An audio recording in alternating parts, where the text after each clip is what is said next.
The main character was in the desert. She was scared she would never have thought that she would meet her death under the scorching sun in a completely unfamiliar place, far from home. The beauty tries to back away, but nothing works.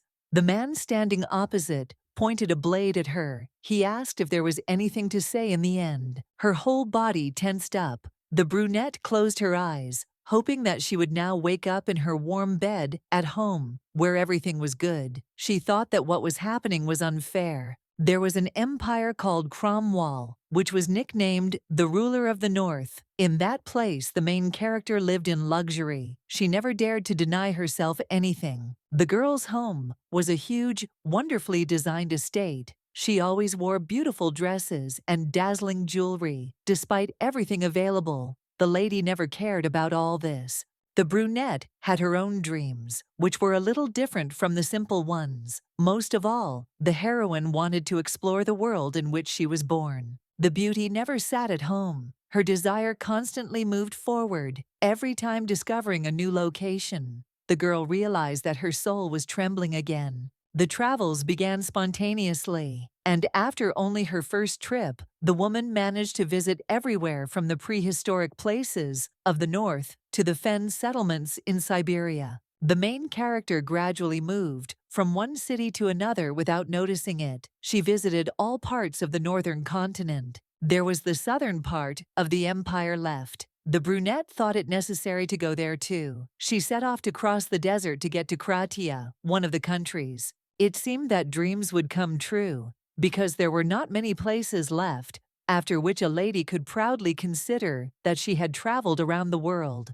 But everything turned out differently than planned. The woman wandered through the desert for more than a week, looking at the map over and over again, but still not understanding what was wrong. There was nothing but sand. All around, it was easy to get confused. The brunette was gradually losing hope of getting out and regretted going into the desert, and as the icing on the cake, she had run out of all her water. When the girl was ready to cry from hopelessness, she saw people in the distance almost immediately. She rushed forward, screaming to miss potential help would be a deadly step. The brunette hoped that she wasn't imagining things, and when she found herself a step away from the small group, she was happy. It took her a few minutes to get her breathing back in order. The girl was just trying to ask for advice. She thought that everything would be fine. Smiling, she asked to tell her the way to Kratia, where she was heading. The beauty was frightened when she realized that her situation seemed to have worsened. The brunette was being stabbed with a sword. It seemed that the man had enemies in that city, and he didn't even want to talk about it.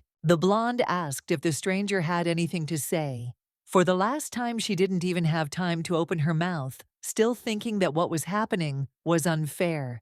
The young man swung to take her life. I had to scream, straining my voice. The woman didn't even have time to say anything, so she asked to stop. Even so, the hero didn't want to listen and took what was said as the last words. The heroine realized that it seemed that there would be even more problems if she did not choose the right strategy for behavior. Her whole life flashed before her eyes. The beauty would never want to die in the middle of the desert, at the hands of a man she didn't even know. And without noticing it, the lady dodged at the last moment. Exhaling, the woman wanted to calm down, but the realization came to her again that she had almost been stabbed.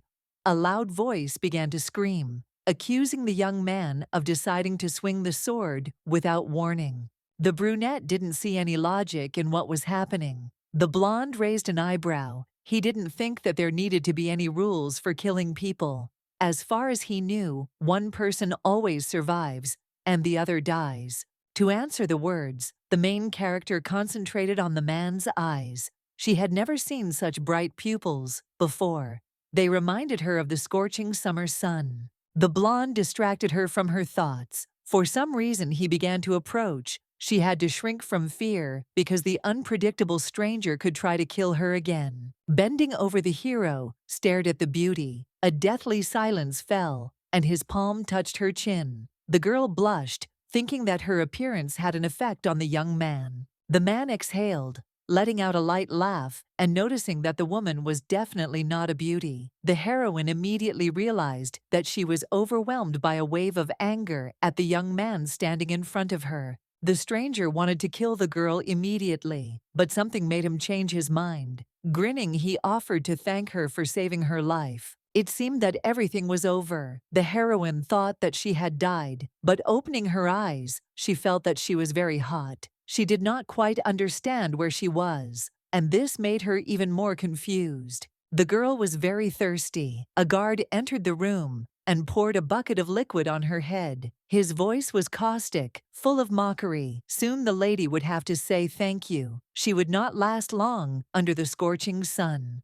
The brunette did not react as expected. Thanks to the invigorating shower, she finally came to her senses. It seemed that her head was no longer filled with fog. The beauty understood where she was and what was happening to her. The prison in which she was located was built in the center of the city where the sun was hottest. Judging by the way the knights treat the prisoners and the way the people outside are dressed, the lady is in Pizian. Cromwell's homeland is located on the northern continent, and the King of the South is a large state that occupies most of the territory. Pizian had a long-standing feud with the city where the main character comes from, and the girl wanted to avoid this place when she went on trips to the southern continent. No one could predict that the lady would get lost and be dragged to the main prison of the enemy country. The prison was built to torture prisoners with wild heat. The brunette was not accustomed to the warm climate and therefore would soon find herself in a critical situation again. She realized almost immediately that in order to survive, she would have to run away as quickly as possible. Staying in Pizian was almost tantamount to death. The girl carefully got out. It was not a problem for her. She hoped to get lost in the crowd, but then she came across those same scarlet eyes. She felt uneasy. In fact, the main character has a different appearance. She inherited her mother's beauty and silvery moonlight-like hair. The woman always wanted the little girl to grow up and become an elegant lady. Every time the girl ran away from home, she got very angry and locked her in the room. The blonde was not one of those who were so easy to lock up. She never just sat with her hands folded. At first, it was unpleasant to realize that there was no way out, but over time the lady learned to open locks. Now the heroine could thank her mother because she easily managed to open the exit from the dungeon, in which an unsurpassed master of escape was literally raised. Constant confinement and regular escapes over the years made the girl stronger, which was very helpful in traveling. Without sitting still, the beauty improved. During her imprisonment, the heroine trained with great diligence and also studied hundreds of escape methods. Now the brunette found herself on the streets of an unfamiliar city. She looked around. Prison was definitely no place for a beauty like her. The girl rushed forward between the houses. She understood that if she didn't want to attract attention, she would first have to dress in the local style. Turning the corner, the beauty looked around. The women there hid their faces so as not to seduce men. The tradition seemed ridiculous to the heroine, but it could come in handy while on the run. After changing clothes, Asina got to the main street. She was able to read something about Pizian from books every time she was interested in looking at the pictures with information. The city was described as a beautiful and strong state built on the sands. Of course, the girl wanted to visit this place one day, even though it was Cromwell's enemy. Of course, the lady did not know that she would be seized against her will and dragged to Pizian. But still, the beauty had too many thoughts about this. She was in anticipation. There was hot air around sandy buildings and people from a completely different nation. The girl's eyes shone with joy because the city turned out to be even more amazing than in the books. The brunette seemed to be in another world. Everything seemed unreal. She was again convinced that she loved to travel. Unable to restrain herself, the woman jumped up, screaming with joy. The people around looked intently at the stranger lowering their robe a little lower. The woman lowered her head. She got too carried away, realizing that she needed to be more careful. Otherwise, she would go to jail again. Asina didn't have a particular strategy, so she had to figure out what to do. As she went along, the brunette decided to try to find a place to stay for the night. But first, she had to eat something because her stomach had started to rumble. Lisi found a food stall in literally 10 minutes. Her mouth started to water from the sight of juicy meat and vegetables. She thanked him for the treat and was about to start. Turning around, she couldn't help herself and accidentally dropped the piece. She couldn't believe her eyes because she saw a familiar figure in the distance. The man turned around, and at that moment, the maiden met her eyes with scarlet pupils. This man looked crazy, especially at that moment when he realized that he had met a captive. The brunette already wanted to scream, but decided to calm down. There were a lot of people around. Her face was covered. For some reason, she became confident that she was not known. Asina was about to run away, but she felt a strange feeling. Heavy steps were heard. The beauty froze in place.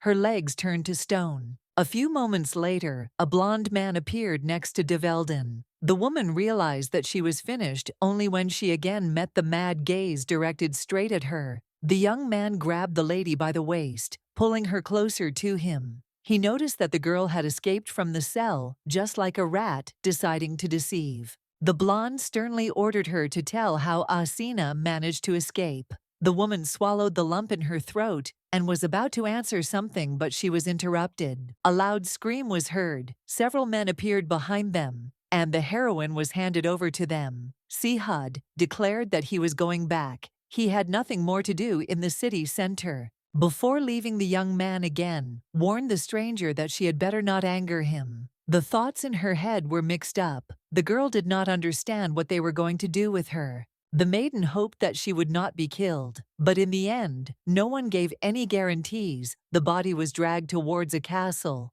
that had never been seen before. Sihad went to the main hall, followed by an assistant who clarified that the girl had apparently escaped from prison. It seemed to him in the desert that she did not look like a local. Umar thought about it, but almost immediately suggested using the brunette to achieve his own goals. The blonde asked again because he didn't quite get the logic. There was nothing surprising in saying this. The lady was acting boldly, but her speech and appearance were unusual, as was the energy emanating from her. Perhaps she was the daughter of some aristocrat from the northern continent. Sihad wasn't sure, but his instinct told him that this was indeed the case, and that the girl would need to be checked to ensure her origin. Since the northerner herself arrived in the desert, the ruler of the south had an excellent chance. He could try to extract information about Cromwell from her. Umar wanted to hope that they would be able to find out what relations the northern capital had with Krachia.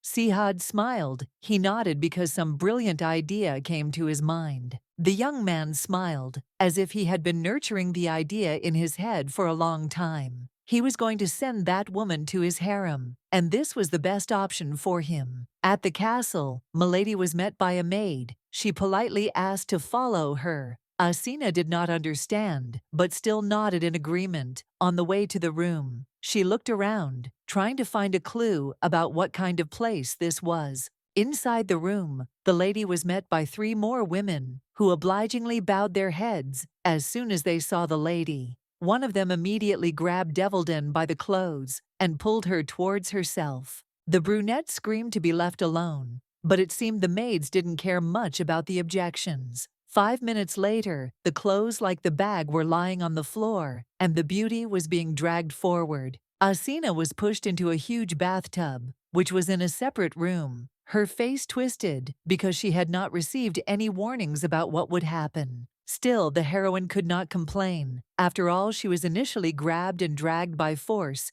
into the dungeon. Half an hour later, the girl was pulled out of the water, asked to put on the prepared outfit. Noticing what exactly was offered to her, Asina froze in horror, asking again if it was really wearable. The gentleman was sitting in the main hall, waiting for a meeting. The stranger popped up in her thoughts again. The bright image was distracted by an assistant who had just arrived at the estate. He could not help but notice that the gentleman was clearly pleased with something, but it was difficult to understand what exactly it was. The blonde smiled with the corner of his lips, and nodded. After all, he managed to catch the cat in a cage. and now he knows that he will be able to find out as much information as possible. They managed to change the aristocrat's clothes, but of course, she did not stop openly showing her indignation. She could not believe that women wore clothes in which their entire stomachs were exposed. Lisi exhaled in irritation. She dressed up in the outfit voluntarily, simply because otherwise the maids would have certainly knocked her out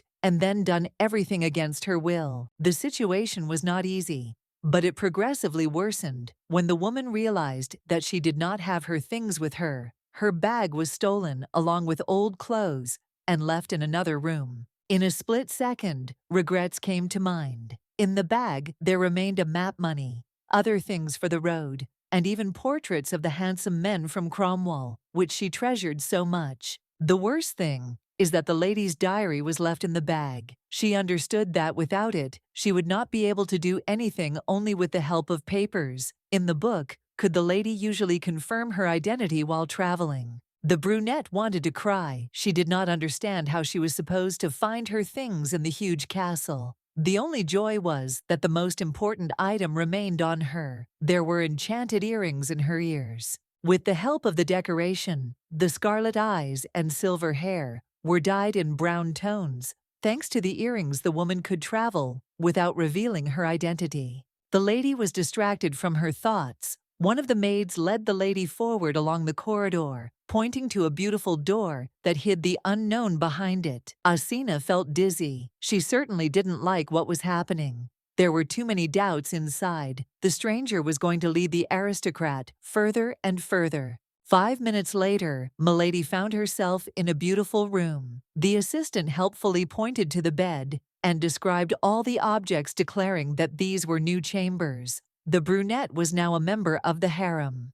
At first, the girl looked around, realizing that the room was not bad. Everything was beautifully furnished, and the colors were also pleasing to the eye. Only after a minute did the realization come that it seemed that this really was a harem. The woman turned to the maid and, trying to adjust her voice, asked again to see if she had understood the words correctly. Usually, a harem was a place where a man kept several girls and did whatever he wanted with them.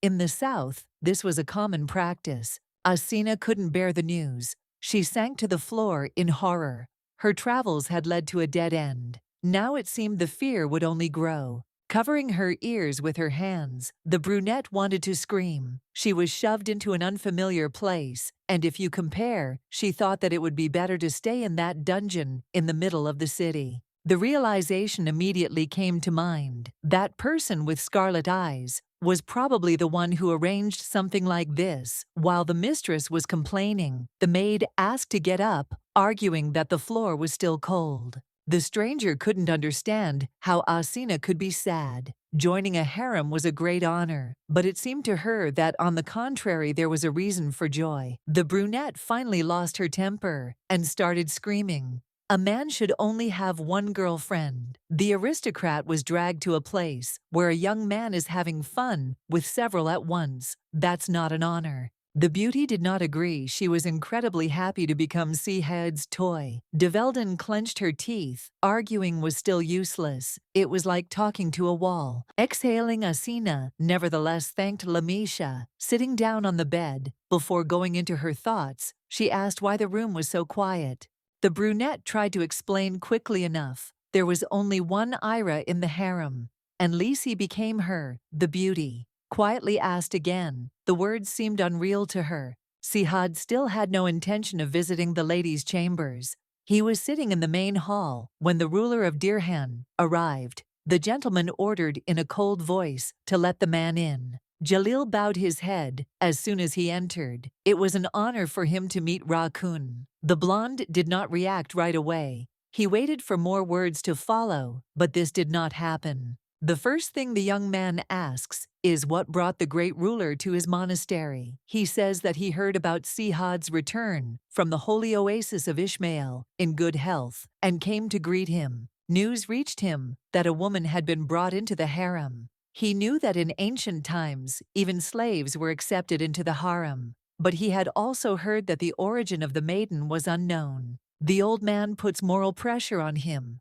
asking if Ra-kun is aware of how surprised he is. He was already beginning to worry that the rumors about his fading mind might be true. The youth squeezed the scarlet fruit tightly, his eyes flashing with an evil light, as he asked how Jalil dared to insult his master in such a way. The brunette backed away. He lowered his head in fear. The man's murderous energy was stunning at this rate. A murder would soon happen. The great man asked for forgiveness, explaining that he had only expressed his concern. The blonde sternly declared that he did not need such a thing and forced Tyrann to leave. There was silence in the room. The brunette tossed and turned on the bed, not understanding what she would need to do to achieve freedom. Asina sadly admitted to herself that she was on the brink of death. She just wanted to see the desert. It was not fair at all. The lady could no longer complain about her fate. She realized that she needed to pull herself together.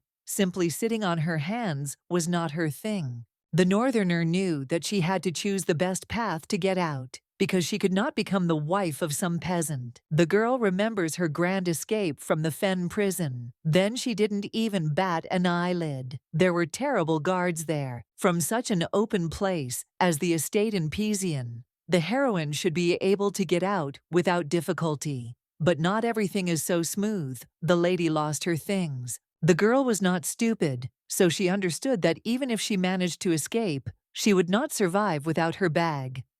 The diary that remained there was the most important part. There were also problems with the earrings. The camouflage spell on them certainly doesn't last forever. Sometimes you need to remove the camouflage and let them rest. According to the lady's calculations, the decoration will last for about another week, which means that there are 7 days left to escape the beauty. Decided to explore the layout and study the escape routes. Under the bright moon, the girl climbed out the window. She could not help but notice that in Pizian, the glow was white, while in the north it was slightly yellowish. The brunette looked around. She realized that the residence was huge. It was as if it were the size of a palace. All the buildings were systematically connected. The estate was difficult to leave, and difficult to get to. Asina was in the farthest part of the buildings. Escaping would be more difficult than she expected. The beauty sincerely did not understand why a stranger lived in such a place. First, she needed to understand what the nearest building was intended for. Having carefully landed away from the guards, the brunette walked forward. There was no one around, but she was still interested in that very building with the blue roof. Judging by the luxurious decor, the estate belonged to someone influential. The maiden decided not to worry about it for now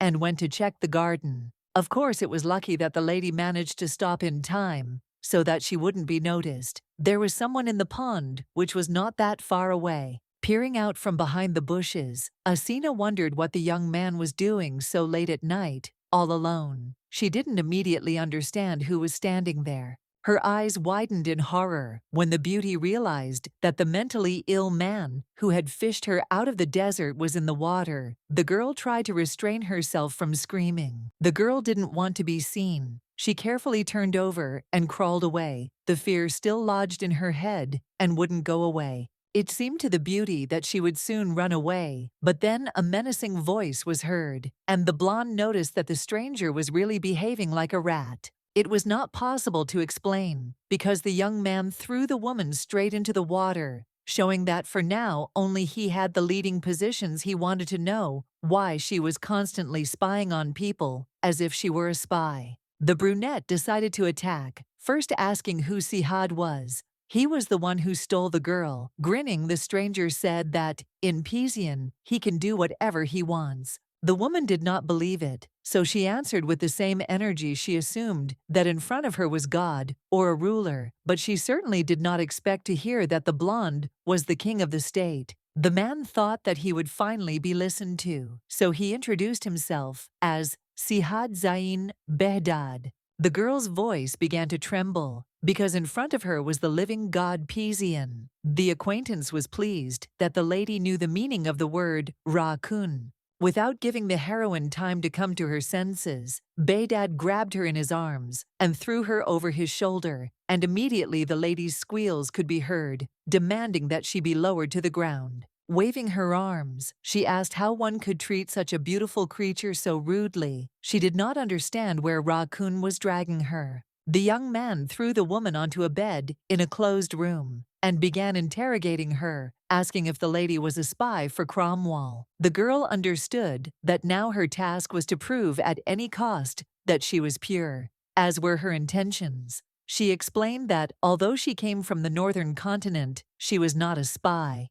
Asina went to Kratia only for the excursion. Looking with a pitiful look, the brunette seemed to be begging for them to believe her. The hero had no choice but to nod reservedly. He decided to see where this situation would lead him. The man asked if the lady had decided to seduce him. She raised an eyebrow in displeasure, asking what exactly he meant. The young man stared as if he had noticed something. The girl didn't immediately realize that the eyes were focused on her wet clothes. It didn't exactly embarrass her, but it did make her very angry. The first reaction failed because the body was thrown onto the bed. The girl declared that she was beautiful, so she shouldn't be surprised by what was happening. The lady could agree, but she remembers very well how she was ridiculed. She asks to move away from her and tries to back away. The young man is about to add something else to what has been said. He cannot determine whether Asina is beautiful, but her eyes are captivating. The blonde, without thinking twice, leaned even closer and kissed the beauty sharply. The girl didn't know how to react to this. Everything was mixed up. The hand squeezed the woman's wrists tightly, and she became afraid because if she did nothing, it would only get worse. Still gathering her courage, the brunette screams at the top of her lungs and pushes the young man away. She doesn't want to be kissed by force. Moving away, the blonde, smiling his exemplary mocking smile, greets the stranger in the harem for him. What is happening is not a problem. Morning came. The lady herself did not remember how she fell asleep. When she opened her eyes, she was surprised because there was a woman in front of her. The green-eyed girl introduced herself as Noor. She explained that she would become the mistress's personal servant. It was an honor for her to meet Ira personally. The brunette nodded and greeted back. Perhaps Sihad had assigned the girl only to keep an eye on Asina, since she was wandering around the estate at night. Noor grabbed the girl by the hand and noticed that her skin color was very pale. Many already realized that the girl was not from Pizian. The brunette helpfully explained what she was asked about. Aira, that's what they call Kun's woman. And Asina became a noble lady who has the right to serve Sihad. The girl wanted to scream because everything that was happening seemed unreal. Her hand was shaking, but getting up, she asked to ask one more question. The maid asked not to address her respectfully in order to simplify everything many times over. The brunette wanted to clarify whether Noor would really accompany her everywhere and always. A 24-hour tale, when the heroine wanted to develop an escape plan, would be very inappropriate. The girl was calmed down. She was called to help if she bothers. You can always call her away. When the tea was poured, the maid promised that everything would be fine and left the room. There was a deathly silence. The lady felt a lump in her throat. Asina was not ready to believe that she was now a woman of Ra-kun. Unlike Cromwell, where everyone believes in the ethereal goddess Lameshcha, in Pizian, the ruler of the country is God. According to legend, it is God who brings water to the dry sandy desert, which nourishes life in the local flora, and his name is Kun. In a country in the south, such a title is very important. The ruler is in charge of everything, from the economy and politics to the culture of the country. Everything revolves around him. The king is revered as a god, although perhaps this is wrong, but they have a different situation. The brunette wants to scream. She did not know that in the desert she met Ra-kun himself. For some reason, my consciousness recalled the moment when the two kissed the face. Slightly flushed, the woman was still angry, because the man did not have the right to do whatever he wanted. The hero had no idea that he had also stolen the lady's first kiss. Of course, Asina did not know how it happened, but in the end the situation was not very favorable. There was no more strength to hold back, so the lady began to scream, cursing Ra-kun. One day, he would regret what he did. Sihad was informed that after all the research, no changes were noticed in Jahid's actions. Presumably, he is not aware that everyone in the castle knows about his affairs. The blonde orders to leave the ruler alone. He is interested in how far his insolence will lead. Umar nodded. He cannot argue with the head. The man standing behind quietly asked to ask the young man about the woman he had recently brought into the harem. The assistant still did not understand who she was. Umar quietly started a conversation to clarify all the details. In his humble opinion, bringing a lady into the harem was an extremely hasty decision. The young man saw no point in playing around with the situation. He started with the wrong words and therefore accidentally mentioned the past, what happened once in the harem. The brunette stepped forward, noticing that his friend was right about something the Grand Vizier would not like. What was happening? He wanted his daughters to be in the harem. Sihad had 6 other high-ranking officials to consider, as well as 48 others, all of whom would fight to push through their relatives. Instead of agreeing, the blonde took what was said too directly. He declared that he wanted to know a little more about his chosen one and ordered her to be brought to the main hall. Ira was informed almost immediately that Ra-kun wanted to see her. The girl was eating and therefore did not want to go, but she still had no choice. The two walked down a long corridor. Asina is angry because she wanted to calm herself down with at least good food. She did not understand why she needed to see Baydad. The brunette didn't consider herself anything like a dog, so she didn't want to run at every call. Noor's voice distracted him from his thoughts, saying that they had arrived. The door to the hall opened, revealing a throne on which sat the head of the country. The maid said that she had brought Ira, and then quickly left. The girl felt that things would get worse. Her body was shaking. At first, the girl tried to stop the assistant, but she was not going to stay. Asina was afraid to find out what they would do to her this time. There is silence in the room again. The beauty has shrunk all over. She understands that although she is left alone with the man, she does not even dare to look him in the eyes. Smiling Baydad wanted to know how long his acquaintance would avoid him. He wanted to know how the night in the harem went.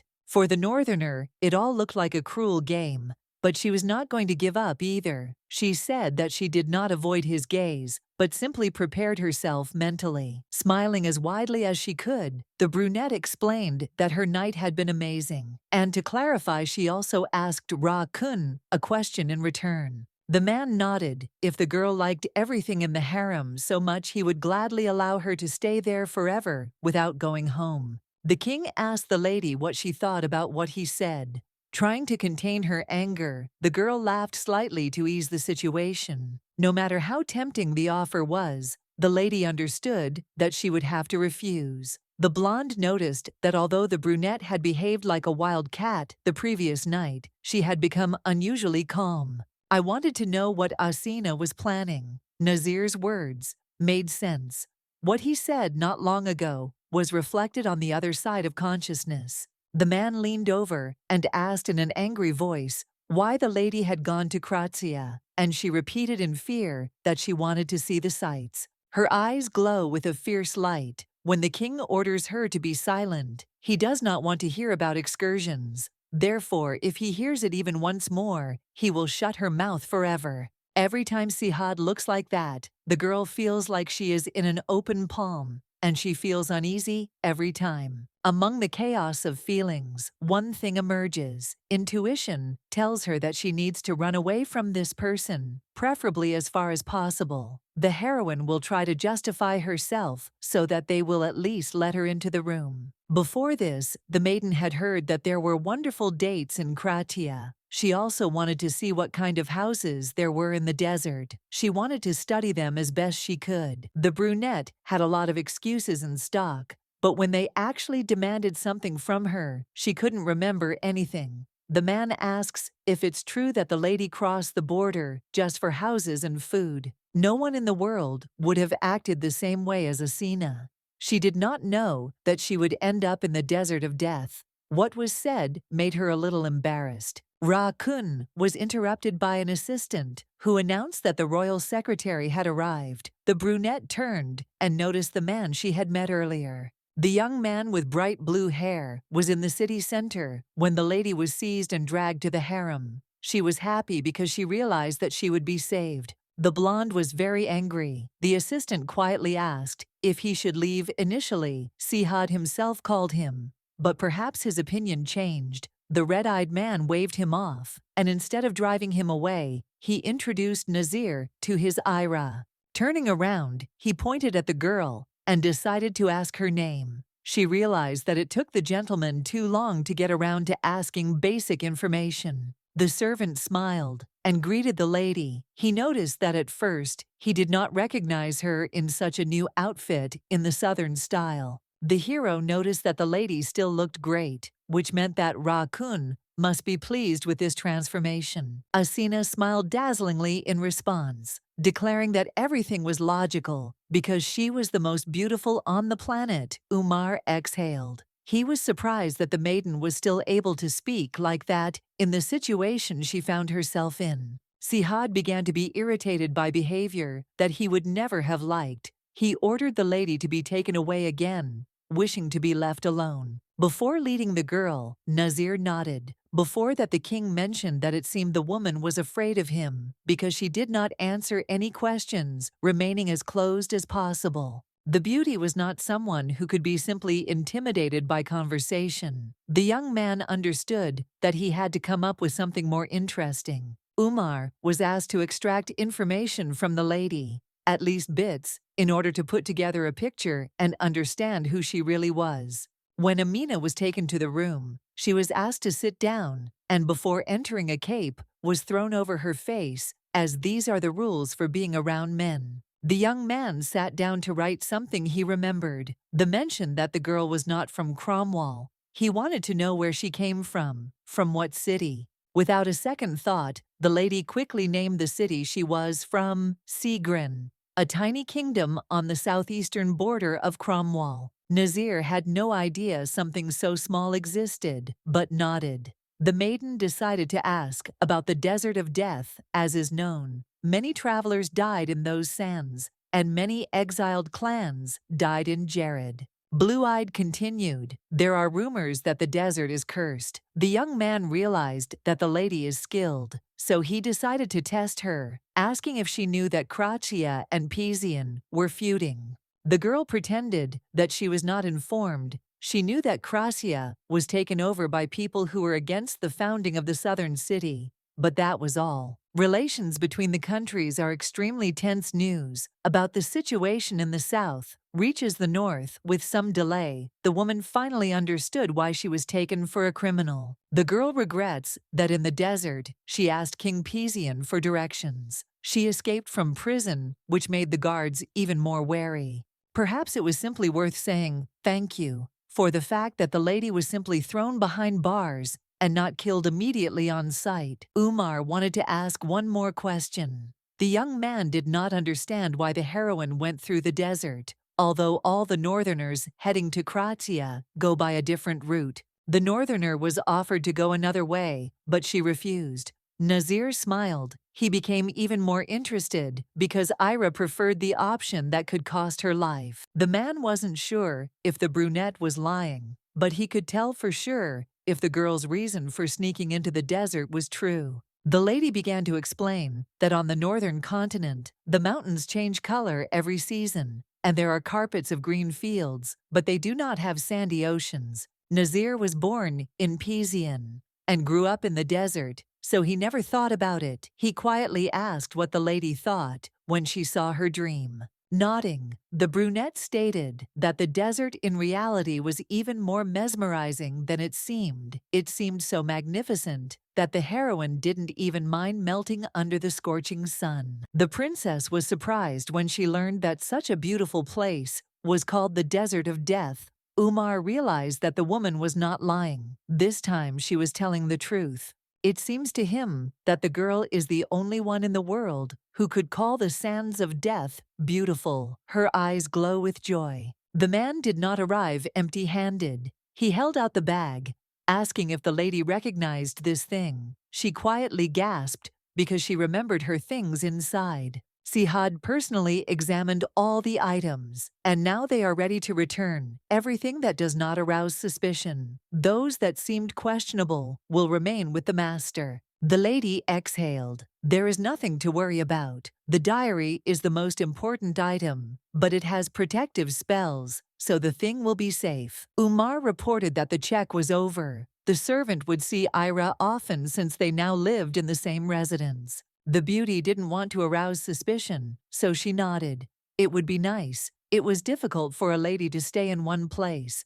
especially when it lasted too long. Very soon Karim was called. He would need to guard the harem for some time, because a girl had finally been placed in it. The man raised an eyebrow, not understanding in what sense this meant he was the tamer of Raccoon, and did not understand why he had to do such a simple job. The warriors of the desert were always strong, because if they wanted to survive in the barren lands, there was no other choice among the warriors. There were tamers, and Karim was the most skilled of them all. He was angry because it seemed like they were talking about that foreigner that Sihad had brought. Umar exhaled. It seemed like the news wasn't the best. The brunette asked who the northerner was. She was obviously important, since a tamer was sent to guard her. Too many things about her seemed suspicious. The lady's reason for coming to Pizian is unclear, and her belongings raise questions. A woman traveling alone is already a rather strange phenomenon. Karim asked why if the girl was so alarming they wouldn't just kill her. In the opinion of Raccoon's assistant, the lady didn't look like a spy. She had some other goal. Nazir is not the only one who turns to the tamer with a request, because this is also an order from Sihad. There is a reason why the master took her into the harem. It is impossible to disobey him. The lady finally arrived back in her chambers. She immediately fell onto the bed and sighed tiredly, remembering the conversation that had happened recently.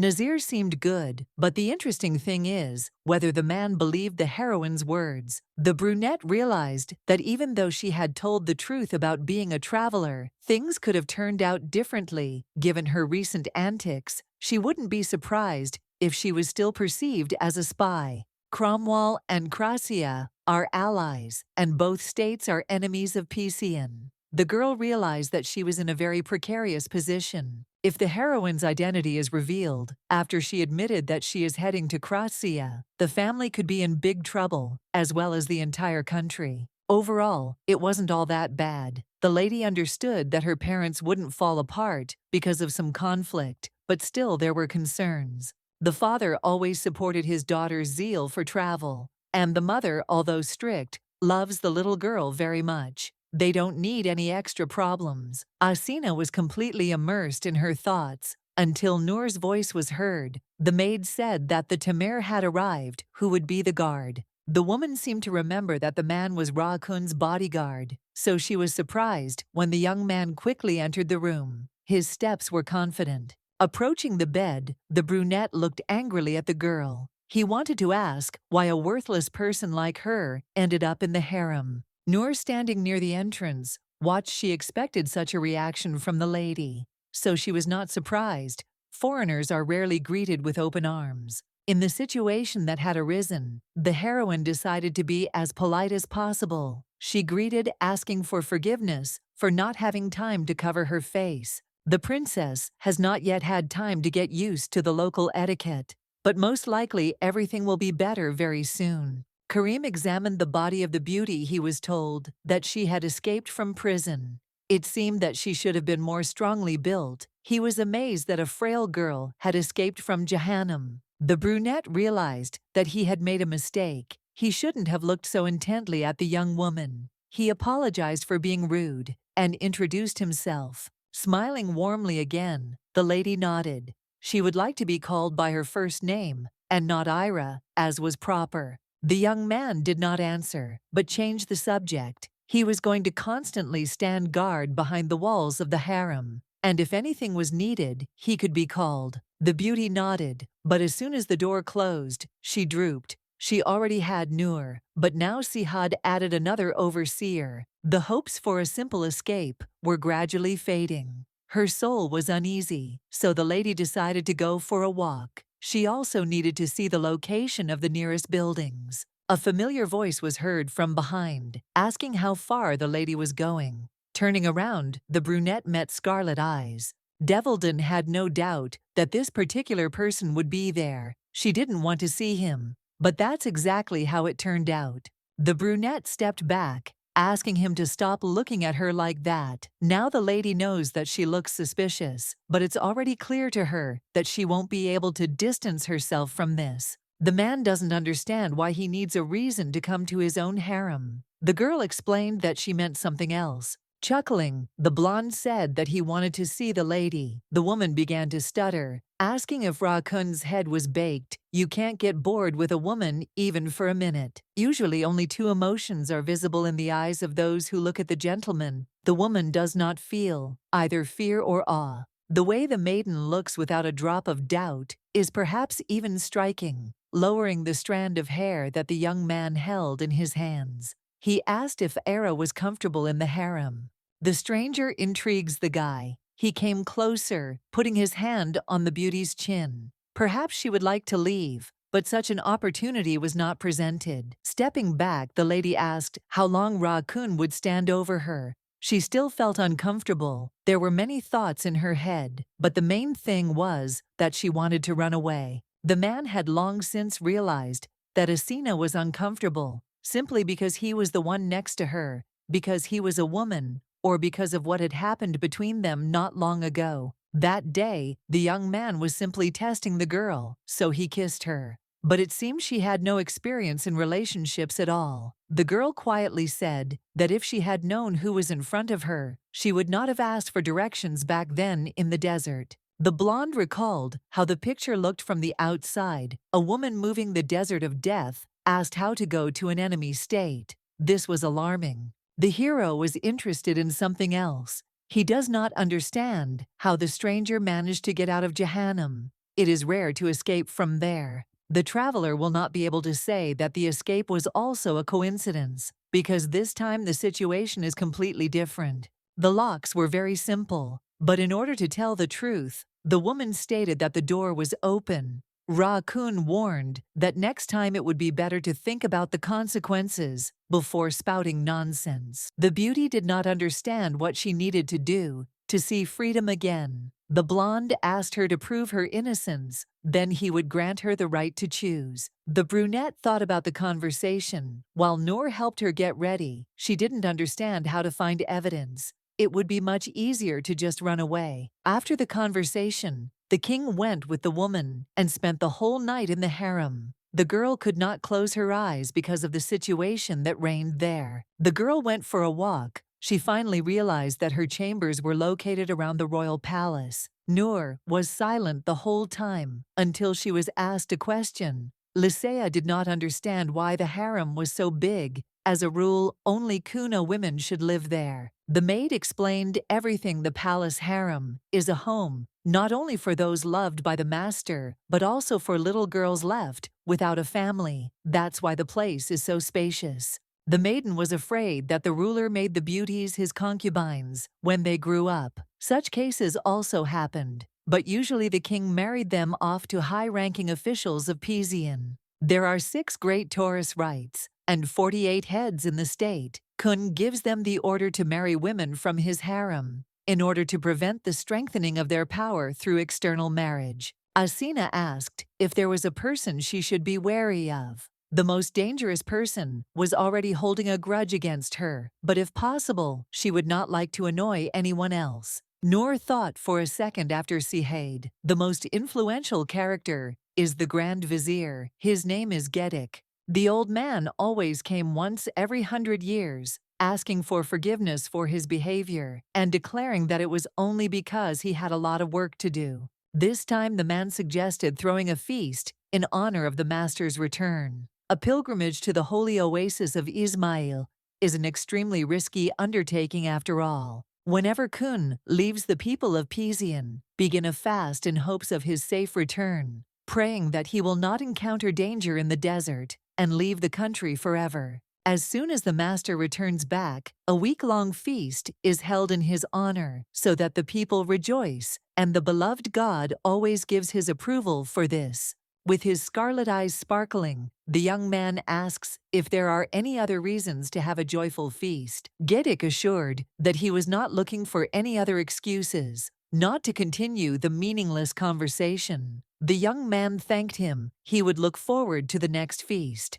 The man was about to send the guest away, but he asked him to humbly offer his daughter. At first, it was unclear what the conversation was leading to. Jakia was a beauty. Sihad had previously said that he was not interested in women and had refused her, but it seemed that his opinion had changed because a stranger had appeared in the harem. The blonde does not show his emotions. What is happening disgusts him. Gedik does not even try to hide the fact that he carefully collected information. Good intentions are always good, but the young man will not let anyone near him anymore. The words made the ruler freeze. He quietly asked what this was supposed to mean. They tried to stop Raccoon to talk a little more, but just one look made Gedik step back and forget about his desires. The lady was walking in the garden, but she couldn't get rid of the gaze that was boring into her back. The servant hides his presence so that an ordinary person wouldn't notice him. But Asina knows that he is somewhere in the bushes. The girl decided to expose Karim, but to do it very carefully without showing that she had been able to expose him. Following forward, the woman looked around accidentally, bumping into the brunette. She was surprised, not understanding what he had forgotten in the harem, outside of which he should be. The man was following the woman because he suspected her of spying. The girl realized that it was strange for the hero to realize that he was caught right in the middle of the process. Asina decided to joke, smiling. She said that after she watched for a while, she realized that the tamer was quite handsome. With the data that the young man has, he must be liked by women. The lady was just going to sit on his ears until he got tired of it. The brunette lowered his hand onto the sword. The girl immediately began asking questions and asking to touch the thing. The interlocutor was completely lost. Fighting with other warriors suited him perfectly, but conversations with ladies never came easy to him. The heroine continued asking questions that had no answers. She was interested in literally everything. She was confident of victory until a voice was heard. Sihad appeared, and immediately an unpleasant atmosphere hung in the air. Umar also appeared behind. While the master mockingly asked if Asina liked the tamer, the assistant asked with just one look, not to provoke. The girl smiled. All ladies dream of a knight in golden armor. Besides, Karim is extremely handsome. The blonde nodded, intending to press until the very end. Lycea asked if Raccoon really had come, only to ask what her taste in men was. The young man exhaled and called Nazir. He was the one who wanted to talk. He had several questions about the northern continent that only my lady could answer. The girl smiled. She wouldn't answer just like that. Umar froze in surprise because he didn't expect something like that, which made him feel uneasy. It seems that they took the bait. The girl collected her thoughts and then said that she agreed to the exchange. She needed her bag back. Nazir was surprised. He asked why the brunette was so desperately trying to get her things back. There must be something special. There Sihad heard that a locking spell was placed on her. The beauty did not understand what to say, but in the end, she shouted the simplest answer. There was underwear in the bag. The girl cast a spell so that no one could get into it. The blonde began to laugh. Lisi is really an unpredictable person. Nodding towards the servant, the gentleman ordered to bring the things back so that the lady could take them. Asina was taken into the garden so that she could rest a little, and a plate of dates was prepared for her to eat. As soon as the girl saw the food, she immediately offered to answer all the questions about the north. The brunette was going to be asked directly about Cromwell. Umar was ready to listen to everything the lady could tell. But for a second, she thought and shyly lowered her eyes to the table. Not understanding what else to say, Lisi decided to make do with well-known facts. She figured out how to properly bypass the ambush without seeming strange. In the end, the heroine told Nazir about the nature, religion, and politics of her country. She described Cromwell as a blooming and green place with wonderful people. The girl was proud of her country from birth and loved it even more when she began to travel. Homeland is always the most important place. There are two influential families in Cromwell, known internally as the Cardians, a family of swordsmen, and the Estati, a family of scholars. Under the protection of the two clans, the royal family became invulnerable, and no one dared to challenge its authority.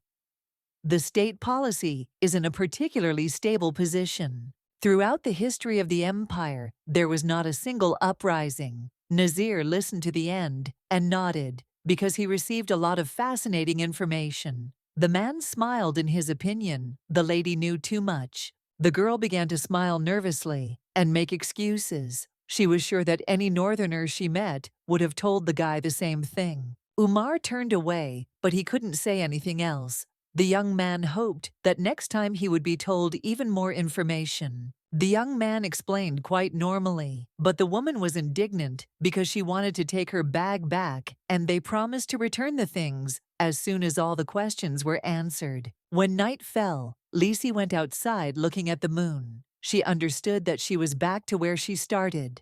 The security in the castle was still weak. The patrol and shift change times are not changing. The girl only needs to remember the layout, and it will be easier than pie to escape. There is still one problem left: to get to Cert after the escape. The brunette had no choice but to think about it later. The girl was going to go down again to understand where she should go. At the last moment, the lady felt that someone was watching her. It was strange, because due to the height, the heroine could not be noticed. All this seemed like something unreal. The gentleman standing to the side with the vizier turned around and was asked what was wrong. It seemed to the man that there was some stranger in the distance. The hero thought that he simply noticed a small animal. The girl managed to hide behind the wall because she did not want to be seen. As soon as the maiden returned back to the estate, she decided to take a bath. Exhaling, she was glad that she still did not catch anyone's eye. Unnecessary problems were not needed. The brunette was still worried, because recently she could have been noticed on the street. Even if only for a second, she had a bad feeling. King Pizian had always been a force of power, but that man's gaze made him feel like he was in a hopeless situation, as if a snake had wrapped around his body. The woman sincerely hopes that she will never meet the man again. The beauty accidentally noticed in the reflection of the water that her earrings had changed color. The girl understood that there was little mana left in the decoration, but she did not think that they would discharge so quickly. There was no choice. The lady decided to remove the spell for a short time, and do this at least once every few days. When the heroine came out of the bathroom, Noor sat her on the table and began to comb her hair. She hoped that the magic would last longer, but in the end, she had to remove some of the spell from her eyes. The maid did not notice the changes. The heroine decided that there would be no problems. The brunette reminded the mistress that Ra-Kun was waiting for her. He asked her to appear as early as possible. The man arrived in the room himself. He began to walk quickly, as if there were treasures hidden in the room. The young man grinned. He did not need a reason to see his beloved concubine. Lisi snorted and turned around to leave. The guy had already noticed that she had noticeably long hair during travels. The hair got in the way, and the lady even wanted to cut it. Instead of doing as she saw fit, the lady left it long, because she didn't want the family to have a stroke. Everyone in the family believed that an aristocrat should have long hair. Ra-Kun realized that the woman had never mentioned whether she had brothers or sisters. The girl said that she was an only child, but she had cousins. The young man nodded. Silence fell in the room. He finally asked about the woman's name. He wanted to know if this was her real name. Not long ago, Baydad realized that he still didn't know much about the girl. But in the worst case, everything was still ahead. The girl laughed. She wasn't going to lie about her name. Asina is not a hypocrite or a melancholic by nature. She says that her father and his entire family spent about 3 months choosing a name for their daughter. In ancient Sinani, Asina is light and blessing. Everything is visible. At first glance, the girl clearly grew up in the love and care that everyone around her gave her. Now Behdad wants to know even more about the lady. He wants to know why the girl who grew up in a loving family left her home and chose such a thorny path.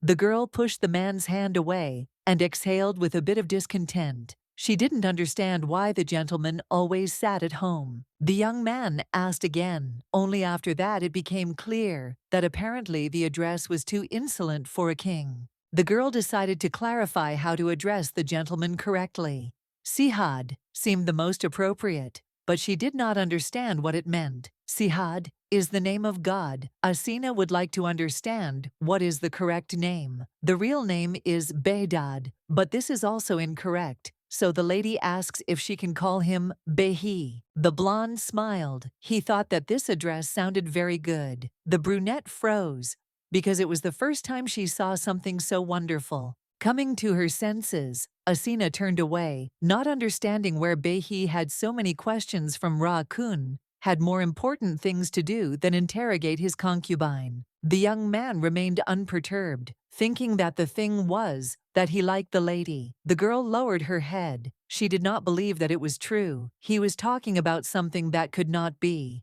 Coming up from behind, Ra-kun grabbed the girl by the hand and pulled her towards him, asking what makes her think that this cannot be. Without giving her time to come to her senses, the hero kisses her. The beauty does not understand what came over the man. Today he behaved in a distinctive way. Realizing that it was dangerous, the lady began to think about how to escape. Before the lady did anything, the young man himself stepped back, allowing her to relax for a moment. The hero almost lost control. He noticed that the lady was inexperienced in everything that concerns men. The girl doesn't understand what the difference is, but for Ra-kun, it matters. If Asina understood what to do, he would have gone further than a simple kiss on the lips. Unable to bear it, the heroine screams, asking why they are treating her like this. A calm voice explains, "I told you that I liked you." Of course, even so, the blonde didn't force him to do anything,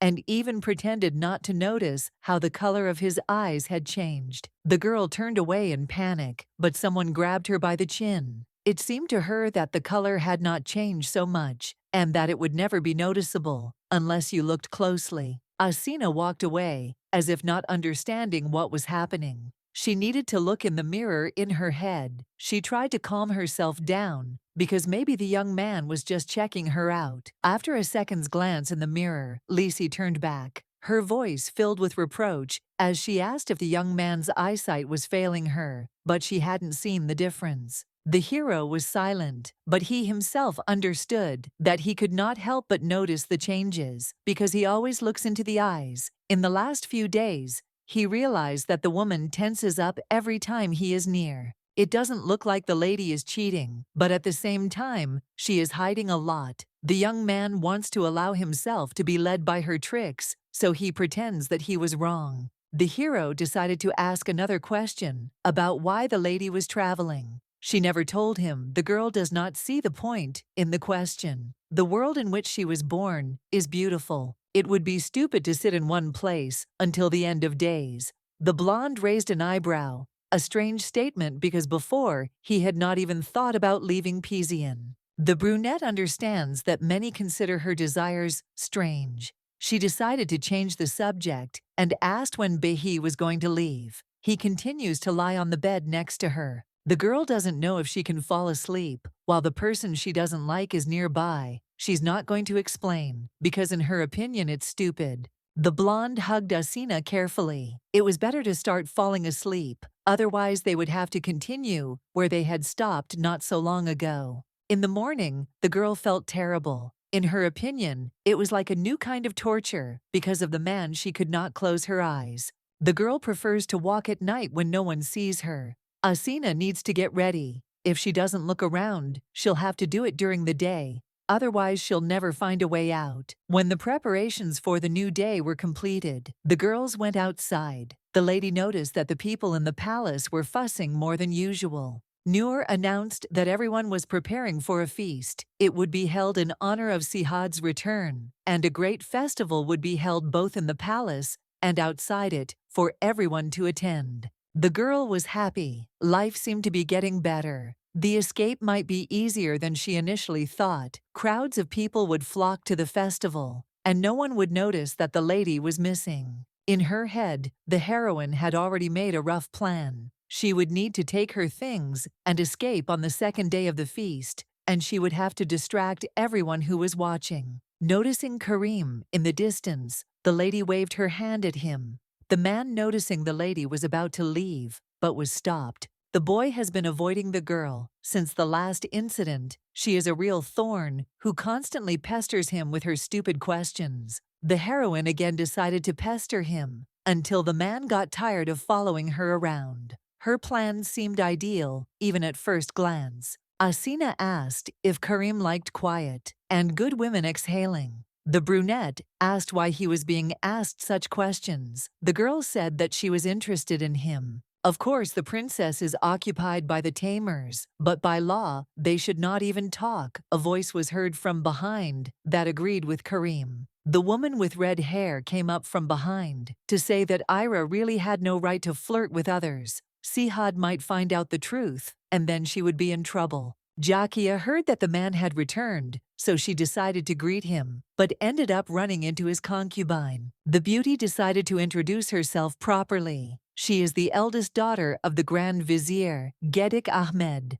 She is beautiful, not at all like northern women. Wavy red hair, green eyes, and wonderful facial features. It all looks great for some reason. Karim became very tense in the presence of the girl. Since the lady came to greet the gentleman, she shouldn't have been wandering around just anywhere. Yakia shrugged her shoulders. She noticed that the tamer was behaving extremely unusually. The girl came from the north, so she may not be familiar with the laws of Pizian. Ira is not allowed to see, and especially not talk to other men alone. But the couple enjoys their conversation as if they were lovers. The man got angry. All this resembled slander, but the brunette collected her thoughts. No one had looked at her with open jealousy for a long time. It was even refreshing. The girl decided to answer, as she believed the servant seemed tense to her, so it was decided to joke a little to help him relax. It was understandable why it might seem as if a romance had started between them. It was best to pretend that the words had not touched the soul in the least. Jakia clenched her teeth. She realized that all the stories were lies. Sihad should not have let such a person into the harem. She did not deserve it. The girl continued to finish off. The interlocutor said that she came to see Behi. Then it would be worth hurrying to his palace instead of talking to Ira. The lady was furious, but still said goodbye and left. Milady realized that she had made another enemy for herself because she did not like Jakia at all. The woman went to the other girls who were glad to see her. They hoped that she was happy with her stay on the palace grounds. In the past, people always discussed that the lady would definitely become the next Ira. She didn't have a title, but still everyone treated her as the Princess of Pizian. Virgo had seen many ladies who became arrogant after they managed to suck up to Kun. It was something common. There was still some natural, even noble aura of confidence hovering around the stranger, which I had never encountered before meeting her. Deciding not to think about it anymore, Jakia approached the guard and said that she had come to see Sihad, but it turned out that Behdad had another meeting. The green-eyed woman was very surprised. She remembered that she was the first to request an audience. It turned out that the ruler of Sharza Varain was in the hall. Bowing before the ruler, the young man greets his master. He does everything as it should be, but he understands that he is certainly not welcome. The blue-eyed man dares to hope that the journey from the holy oasis was pleasant. The blonde lowered his eyes and thought about something. There are people in the country of Sharza who dare to question the authority of Kun and weave intrigues. This man is their secret patron, managing everything from the shadows. Warain is the most poisonous snake, controlling everything. From the shadow the journey went as usual, and this is what Behdad himself says. He asked how things were in Shars. Because of the constant analysis, a lot of worries probably appeared. Kratia provokes the city from time to time, but this happens constantly, about once a year, so there are no problems. Nazir, standing behind the doors, did not understand why the audience was taking so long. Sihad pressed the ruler, but he did not flinch. The brunette did not break, so it was easier to let him go smiling. The blue-eyed man promised that while he was in Pizian,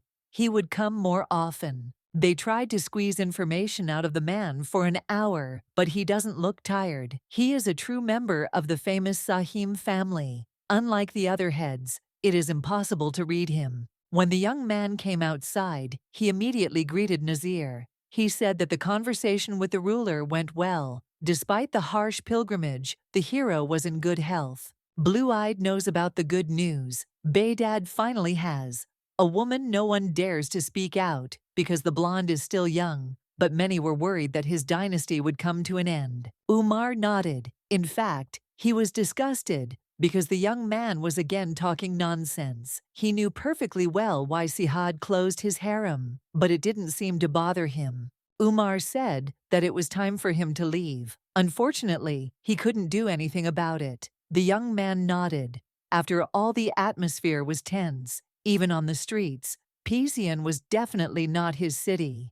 A king far more formidable than his predecessor, Saikun. It was he who put an end to the bloodbath and took the throne of Pizian. Something had changed in him in the year that they had not seen each other. A year ago, the young man had the face of an old man, living out his last days, but now he looked more alive, as if everything was okay for him. Warren found it strange that Ra-Kun had finally broken his own rule and allowed a woman into the harem. Perhaps it had something to do with the new changes. The hero was about to leave, but he ran into the tamer and the girl who were following him. As usual, Karim's emotions immediately showed on his face. He exhaled and spoke. They weren't close enough to call each other by name. The blue-eyed man nodded, noticing that the man was still grumbling. He wanted to know who the lady was standing behind was. When it turned out that Ira was nearby, Warren froze. He looked at her, realizing that he was next to an important figure. The lady noticed that she had heard the voice somewhere before. She had no doubt that the man standing in front of her was the one she saw on the streets at night. She could not forget him. In contrast to his voice, the brunette's face is not bad at all. He apologizes for the disrespect and introduces himself as the ruler of Sharza.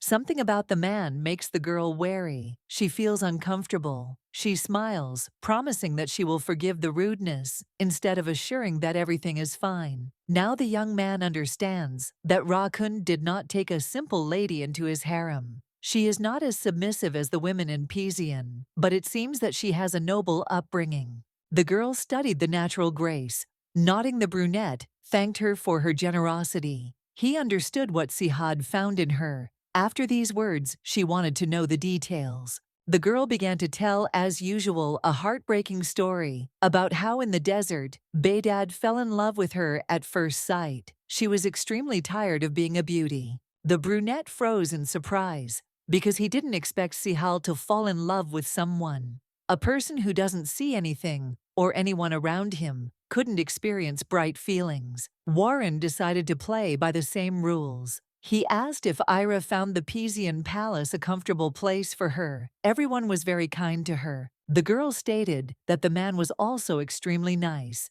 and he smiled back, still wondering how Blueeyed could have been fooled by looks alone. Turning to Karim, Asina reminded him of the words that one cannot communicate with others except Ra-Kun. The brunette was surprised that the lady remembered this after so much time. Turning back to Vereen, the lady said with her eyes alone that she no longer wished to talk. The man apologized. He did not mean to show disrespect. If Blueeyed finds out what happened and doesn't pat him on the head, the lady suggested keeping the meeting a secret so that everything would be fine. The woman decided to do this to take revenge. For the fact that she was disturbed that night, the man looked after her. A strange atmosphere hovered around him. Nazir arrived to Milady early in the morning. To report something, she immediately asked what had happened this time, because in fact, she did not quite understand. The young man suggested having a chat over a cup of tea. The lady decided to ask her question too. The man introduced himself as a ruler, but asking about him directly would have been a deadly trick. The girl clarified what kind of place it was. Sharza. The blue-eyed man immediately thought about it. He chuckled. He didn't quite understand why the lady was interested, but he explained that Sharza was one of the smallest autonomous regions. Despite its size, the place is still the greatest concern of all the Khuns. The region is the most fertile, and therefore brings in the most taxes and offerings. The rulers of Sharza wield considerable influence in Pisian and have raised a powerful army there to settle the fairly frequent conflicts. The current leader is not really the best. Umar suddenly stopped. He shouldn't have mentioned the man out of place. Someone called the Lord. He stood up and asked for forgiveness. He had an urgent matter that needed to be resolved as quickly as possible. The girl nodded. She only hoped that everything was okay. While the two were talking, the brunette carefully approached the bag that had been hanging on the wall the whole time. The young man sensed something was wrong and turned back sharply. Asina peacefully drank tea and pretended not to understand where the extra suspicion came from. The hero thought he had caught something, but no, it was a hallucination again. Nazir asked for forgiveness for the way the conversation had turned out. He would have to let the lady go back to the estate. If anything, they could meet again. Warren always remembered how he sat at the bedside of Khun, who was dying. He asked to fulfill Sharza's last wish, which they cherished for so long. The independence of the country was a priority. The young man understood that he was in a foul mood. It was probably all because of that stranger. He felt a kinship with the previous Khun, but now he had a woman, and his face became more alive. The brunette began to feel as if he was the only one marking time, and this gradually began to drive him crazy. Things in Pisian were more boring than ever. The young man did not understand when he would be able to escape from the feeling of loneliness that constantly haunted him. Someone ran right in front of his nose, forcing him to raise his head. The gaze met with a beautiful lady with scarlet eyes and snow-white hair. She was so beautiful that the heart sank. A little earlier, Noor knocked on Asina's door, saying that she had brought her dinner. She assumed that the lady had had a long conversation with Nazir. The food had already cooled down, but she of course warmed it up. The girl thanked her in her opinion. The food looked great. Nodding, the assistant promised that she would return very soon to take the plate. As soon as the door closed, the lady rushed to the hidden bag. She did not understand when she would finally be allowed to be alone. What was happening was starting to bore her. The girl did not understand why the chief confiscated the worn-out thing. There was nothing special about it until the moment the spell disappeared. Initially, there were several other spells placed on the bag, in addition to the protective ones. Asina knew that thanks to this, only she could get the real items. Large objects were placed inside. Fake objects were very helpful because the girl always carried them with her. In general, they were intended to play tricks on people. While Nazir was busy with his business, the girl switched the bag with a deft movement of her hand, taking the real one with her. Having taken out all the things, Lisi looked around and was glad that everything she needed was in place. She was only confused by the fact that Umar, being perceptive, could notice the substitution. The brunette reassured herself that the feast was coming soon, and she would be able to escape from the kingdom. Once outside, she decided to check the place that was the most guarded. In advance, the princess marked almost all the locations inside the palace to make it easier to escape. But for some reason she could not understand what the huge tower in the distance was, for no matter how much she asked, no one told her. The lady's secrecy only made her more curious, and at the first opportunity, she snuck closer, hoping to find out what secret was hidden there. Initially, the lady assumed that there might be a secret brother or son of Khun. She had a lot of expectations, but as soon as her face was at the bars, it became clear that not everything was so rosy. There were many treasures inside that were not really as valuable as they were made out to be. The trinkets were certainly beautiful, but it was still a disappointment to the lady. Having decided to go back, the girl realized that she should hurry so as not to miss anything. Suddenly, the earrings began to hum. All this is strange, because there should still be mana left in them. Her hair suddenly turned white, and her eyes returned to their previous shade. Asina followed all the recommendations, but still nothing worked. On the street, the lady met Warrain, but quickly ran away. The ruler was called by a servant, who said that she had been ordered to be nearby. When the young man turned back, he realized that there was no one around anymore. It seemed to him that he had begun to have waking dreams strangely, but he still clearly remembered what that woman looked like. Silver hair shone like moonlight, and cold scarlet eyes sparkled in the shadows, making him fall in love. Their gazes met for only a second, but still took his breath away. The girl made her way back to her room. She put her head in her hands because she didn't understand what to do next. She took out her anger on inanimate objects because she understood that things wouldn't get better. Having exhaled, she had to calm down. She could only hope that the Southerners did not understand what Asina looked like, the mother of the Lady of Authority. But she hoped that the influence did not reach the South. When Lysaea was in her city, the lady posted flyers about her daughter's disappearance all over the northern continent to try to find her. The woman thought that she would get away with it. Even Nazir would hardly have complete information about the affairs of the North. The lady took off her earrings. She was still thinking about what to do next. Her thoughts were interrupted when there was a knock on the door. There was a maid who asked to come in. Milady shouted for them to wait for her because she needed to change clothes. Noor was still standing behind the door, but this time she quietly offered her help. He heard footsteps behind him. Sihad approached, and measuring the maid with his gaze, asked why she was standing there when it would be easier to open the door.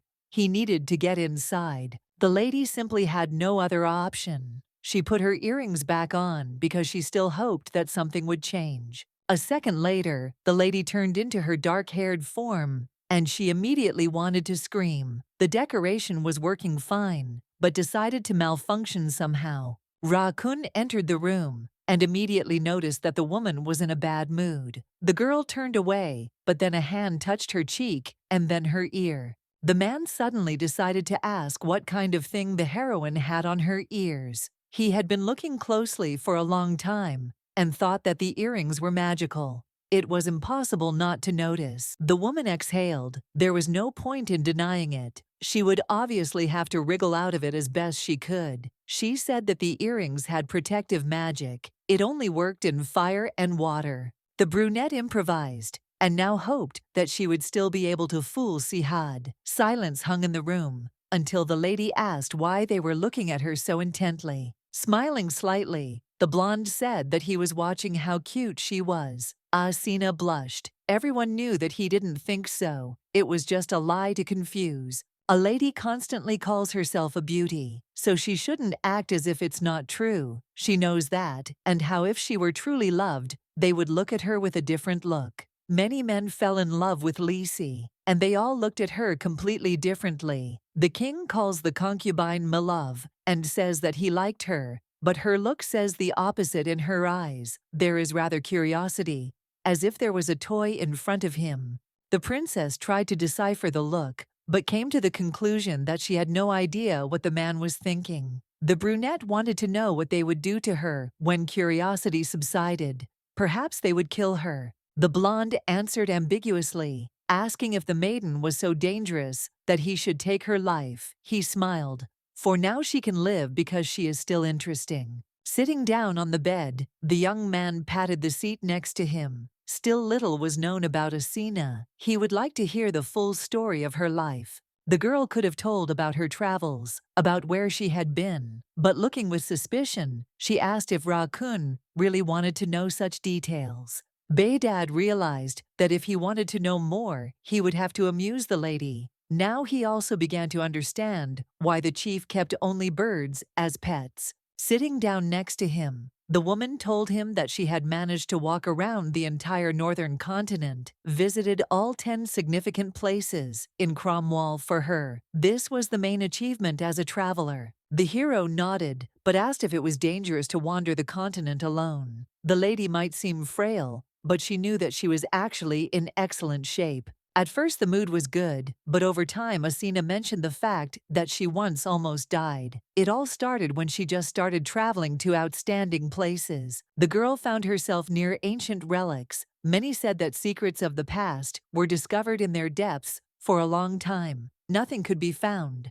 but finally a historical place called Rothville was found. The brunette didn't have a map of the area, so when she went inside the formation, she decided to make marks, but out of nowhere a wall appeared and blocked the exit, thus locking the lady in for a whole month. Until that moment, the heroine only enjoyed traveling, not even allowing the thought that it could be dangerous there. When the lady got stuck, there everything turned out differently. The girl was scared because she was in complete darkness between four walls that did not give in, no matter how hard she hit them. The hardest thing to endure was absolute unbearable loneliness. The lady lay all alone all the time. If she had not calmed herself with thoughts of the people she had met on her travels, she might have actually lost her mind. At first, the girl remembered all the beautiful places she had seen in her travels around the world. And as she sank into the pool of memory, she remembered her family and moments at home. Mother had always been cold and strict with her daughter, but at that hour thoughts of moments when she had been loving came into her head.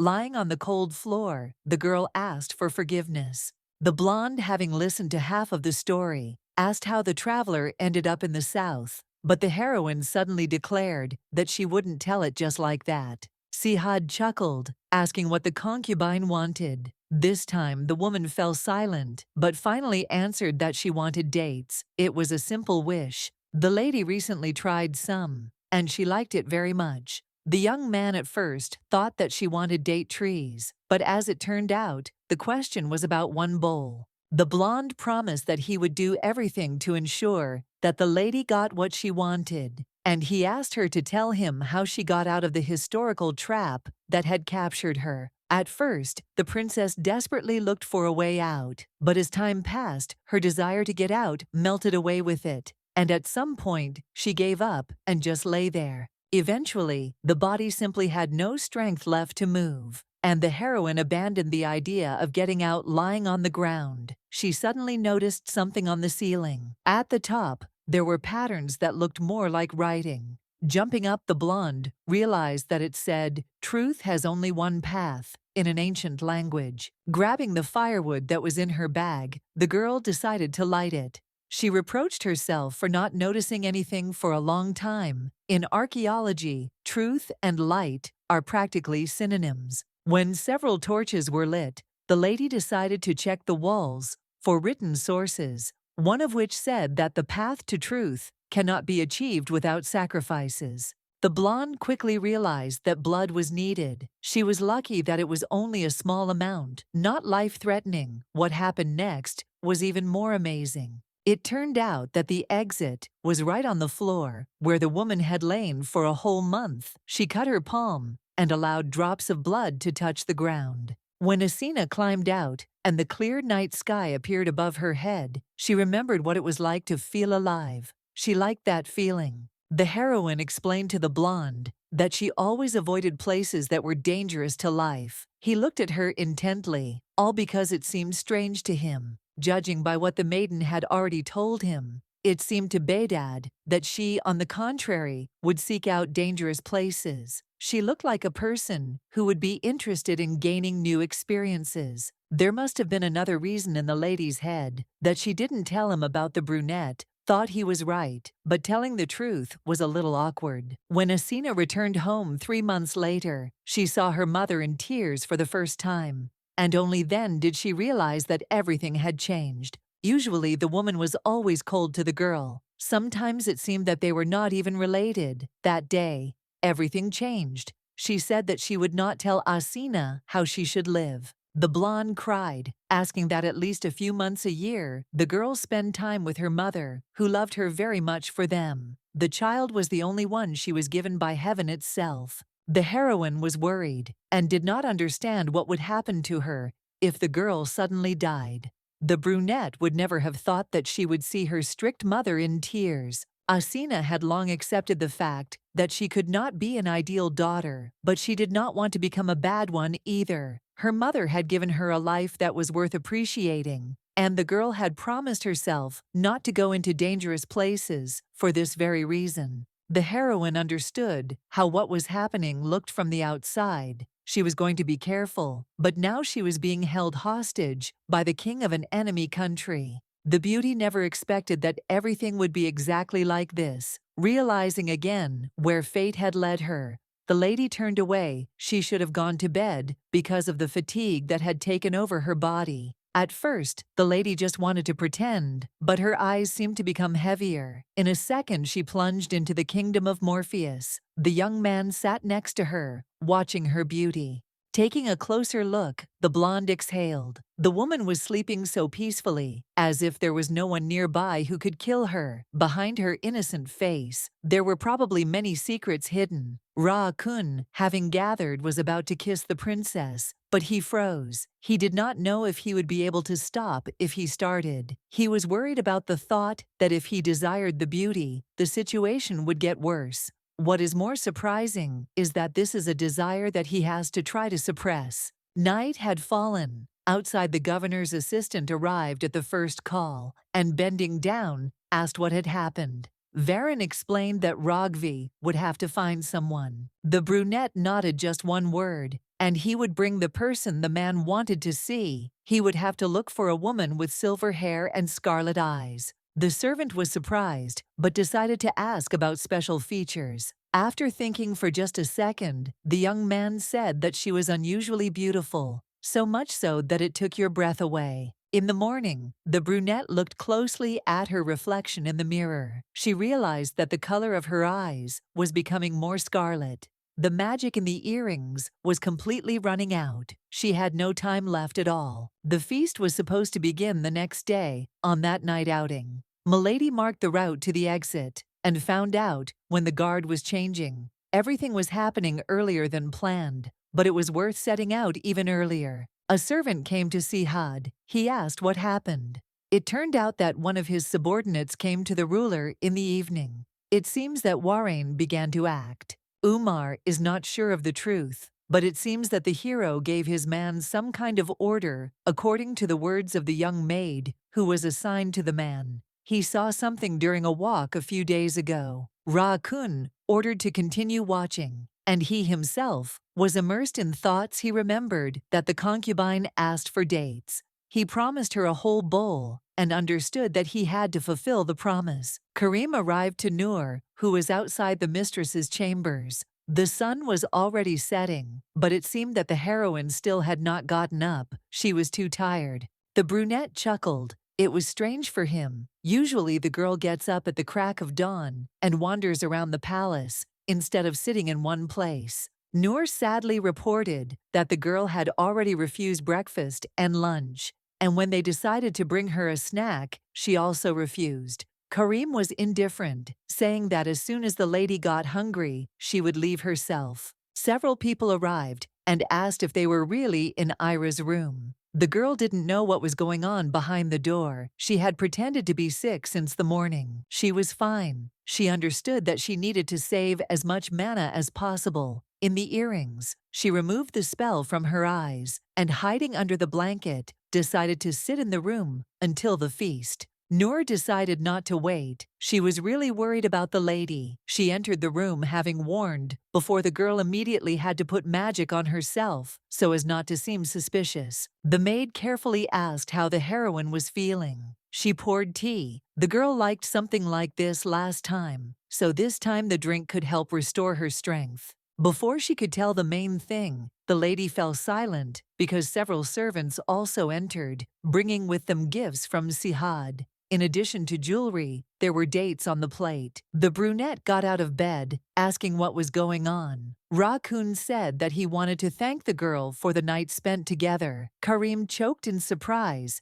and Nur began asking questions, assuming that something interesting had happened then. The blonde assumed that the gift was for the fact that the lady was able to get out of that place. The maid still had her own thoughts, but decided to leave Ira to rest. Before leaving, the girl asked what to do with all the gifts.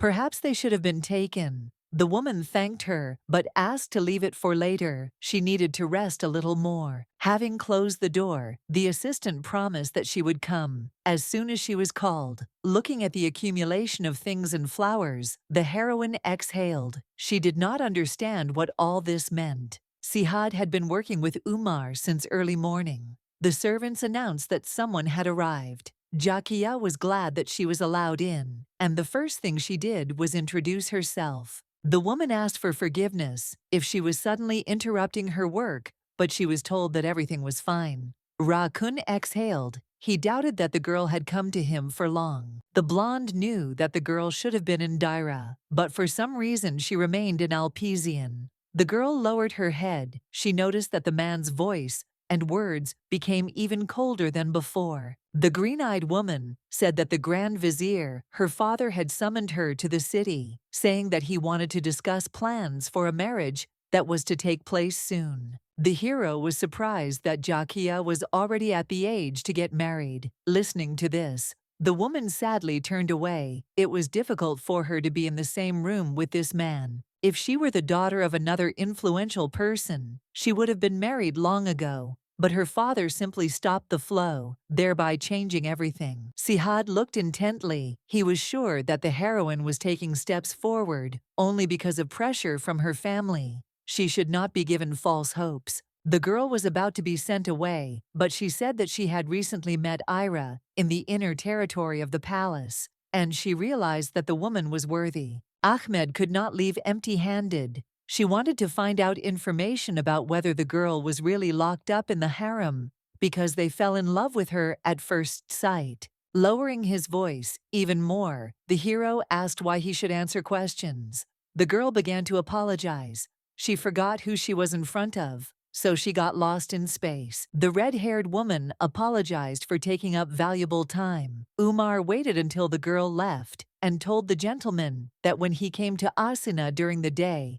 he was told that she had not left the room all day. Before this, the lady walked briskly around the palace every day, so this behavior is a little alarming for Sihad. It was not such a big problem. Karim reported again that the next day the girl again did not get out of bed, but on the contrary, slept all day. He kept guard outside so as not to run into Asina. Nazir assumed that the lady was sick as a foreigner. She was probably not used to the food in the south. The blue-eyed man was interested in what was really going on. The girl herself knew what she was doing. The feast was supposed to start in the evening. The brunette couldn't wait for the moment when she could finally leave Pizion. The beauty slept all day, hiding under the blanket, to give her earrings a rest. But the next day, she had a goal to give her body a rest. She would still have to cross the desert. She was thinking about what she would do next and didn't notice how someone touched her head with a palm. A blonde man arrived in the room to check on the girl's condition. The girl thought that Ra-kun was preparing for the feast,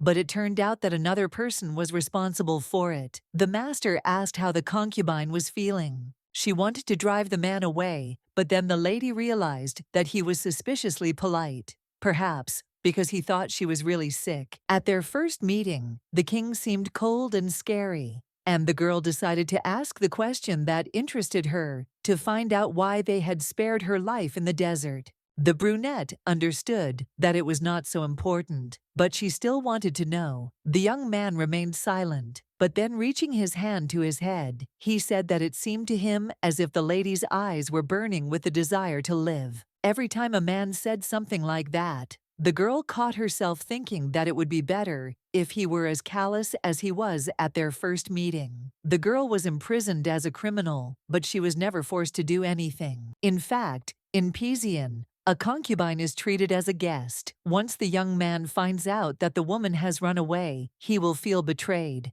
It is a pity that everything will turn out this way, but this is not the end. Having collected her thoughts, the heroine thanked him for his care and concern. So as not to blush even more, Asina escorted the man out the door so that he would not bother her. Before saying goodbye, the lady realized that she was seeing his face for the last time. It was time to leave, but these thoughts made her sad, which shouldn't be the case. Smiling, the heroine noted that Pizion was truly a fairy tale land. When the young man raised an eyebrow, He asked if the lady was delirious because of illness. She screamed that she was fine. To finally say goodbye, Asina waved her hand. The door closed almost immediately. And with that, the last day was over. The feast began. There was a huge table with a lot of different dishes, and people around were dancing. They were all having a great time. Noor was not going to return to the room because the lady said that she would go to bed after dinner. Karim, in order not to meet with Ira, was outside. Behdad was going to be at the banquet, organized in his honor all evening. Asina planned an escape route, remembered the locations of the guard posts, and collected everything she needed. The girl knew that an hour would be enough for her to get out. The Grand Vizier was also at the banquet he had planned, and he called his daughter to him to ask him something. Gedik wanted to know more details about that conversation between Jakia and the ruler. He hoped that Rakun said something special, suggesting how to proceed further. The girl sadly noticed that the king was as cold as always. Obviously, he was like that because Jakia did not live up to his expectations. The girl asked for forgiveness. Although she did not see a problem, she was doing her job quite well. The man reminded that the next Kuna should have the blood of the Ahmed family. The conversation was distracted by new guests. The ruler of Elbar greeted the vizier. Neji was almost late, but hoped that everything was still ahead because they still had the whole night. The country the man came from is not as rich as Sharza, and its army is not nearly as strong as other territories. It is an ordinary decent region with a decent ruler. The territory can be proud of the fact that it has nothing to be proud of. The vizier plays to the crowd and smiling offers to drink some wine together. The old man introduced his son Mizar, who seemed to have been chosen as the next ruler, and to lighten the atmosphere the gentleman poured more drink. At the table, they met Jalili. The man was carried away by the dancers, but for him it was logical, because they like birds fluttered seductively around. The girl climbed one of the buildings that was on her way looking around. The lady noticed that there were a lot more people. There was not enough room to swing an apple on the streets. The woman saw in the distance the gates that were her destination. Many people were leaving the palace with carts, all heading in different directions. The brunette knew that it would be quite difficult to pass without being noticed. The girl had to be constantly on guard. Ra Kun's warriors were walking everywhere. Covering her face, the heroine hoped that she had nothing to worry about. In the distance, two maids could be seen discussing how good it was that Sihad had returned safe and sound. The beauty behind them heard that many of the leaders were worried that all the water would evaporate. Everyone was worried that the city would be hit by a drought like in the past. The woman carefully broke away and stood behind the cart that was next in line at the gate. All that was left was to get through the border guards. The girl was called to come over. The beauty handed over the bag for inspection. Important items, of course, were not noticeable, but she was still worried that something could go wrong. The brunette was let through without noticing anything suspicious. Asina should have been happy, but it turned out to be so easy to get out that she was even upset. The girl left Pasian because she wanted to, but not all the memories from there are bad. Perhaps the lady will miss Sihad. You have to try to come to your senses. After all, the beautiful appearance is what confused the girl. She has never seen anyone so beautiful. Sitting on his throne, the young man sipped his wine. Still thinking, he looked around to see if everyone they were expecting had arrived, or if someone was lost. Pasian, as is known, consisted of 6 territories: Sohar, Main, Dara Muscat, Neja, and Sharza, all of which carried with them some part for the country. The territories have formed alliances and fought among themselves for years for power, but now they have all come together in response to the call of their god. Warren, sitting at the table, was unusually quiet. This fact worried the gentleman. Usually at events, he is more talkative, but now he looks lost. The young man thought hard about something that only he knew. Lately, even the king had been feeling uneasy. Something was happening, but the man didn't understand what exactly. One of the rulers decided to approach Sahim and ask what was bothering him. Smiling slightly, he said that everything was fine. There was no reason to worry. The vizier also appeared from behind. he decided to join the conversation. He tried to leave Varane alone. He was already tired. The rulers had their own plans. Blueeyed is young, but still rules Sharza with dignity. The conversation switched to Dodd, the ruler of Muscat, who was the only one who did not come to the feast, in honor of Sihad. The country's representative warrior, Takev Neva, intervened in time explaining that their great ruler was deciding clan matters, so he sent a replacement in his place. They started asking why the man's son wasn't called. It turned out that Karim had been given the task of watching Ira. Some laughed because such a story seemed strange. Approaching Sihad, the guests decided to talk about the harem. Everyone already knew that not long ago the ruler had brought a woman. Everyone was happy with such news. After all, the estate had been empty for a long time. The man, as usual, had his tongue ahead of his head, because no one in their right mind would say something like that to the master. Ra-Kun remembered that he had broken his own rule and locked the lady in the harem. At first, the beauty was as capricious as a street cat, but once she realized what her situation was, she immediately became surprisingly docile. The young man is haunted by the thought of whether the hero will be able to tame Asina. The moment when the girl thanked him for everything before they parted came into his head. The words were a formality. She shouldn't have said something like that. Without any reason, the gentleman had a feeling that he was missing something. Baydad jumped up from his seat, causing everyone around him to be surprised. They tried to ask him what happened, but there was no answer, only silence. A minute later, the young man announced that he would go to rest while the guests could enjoy the evening. For some reason, he was so anxious that it became difficult to breathe. In 10 minutes, the hero got back to Ira's room, where Noor had already met him. He understood that he had to see the lady with his own eyes to calm down. The maid reported that the girl had already had dinner and gone to bed. There was absolute silence in the room. The blonde walked inside to the bed. Karim came running a few minutes later, and just as he wanted to ask what was going on, he saw an empty space turning around. Sihad ordered in a menacing voice to quickly find Asina. The woman walked through the desert. She expected it to be cold at night, but she didn't think it would be that cold. She was glad she had cast a warming charm on her cloak. There was no one around. She decided to take off her earrings and give them a rest. The sand was gradually making her feet get stuck, making her movements constrained.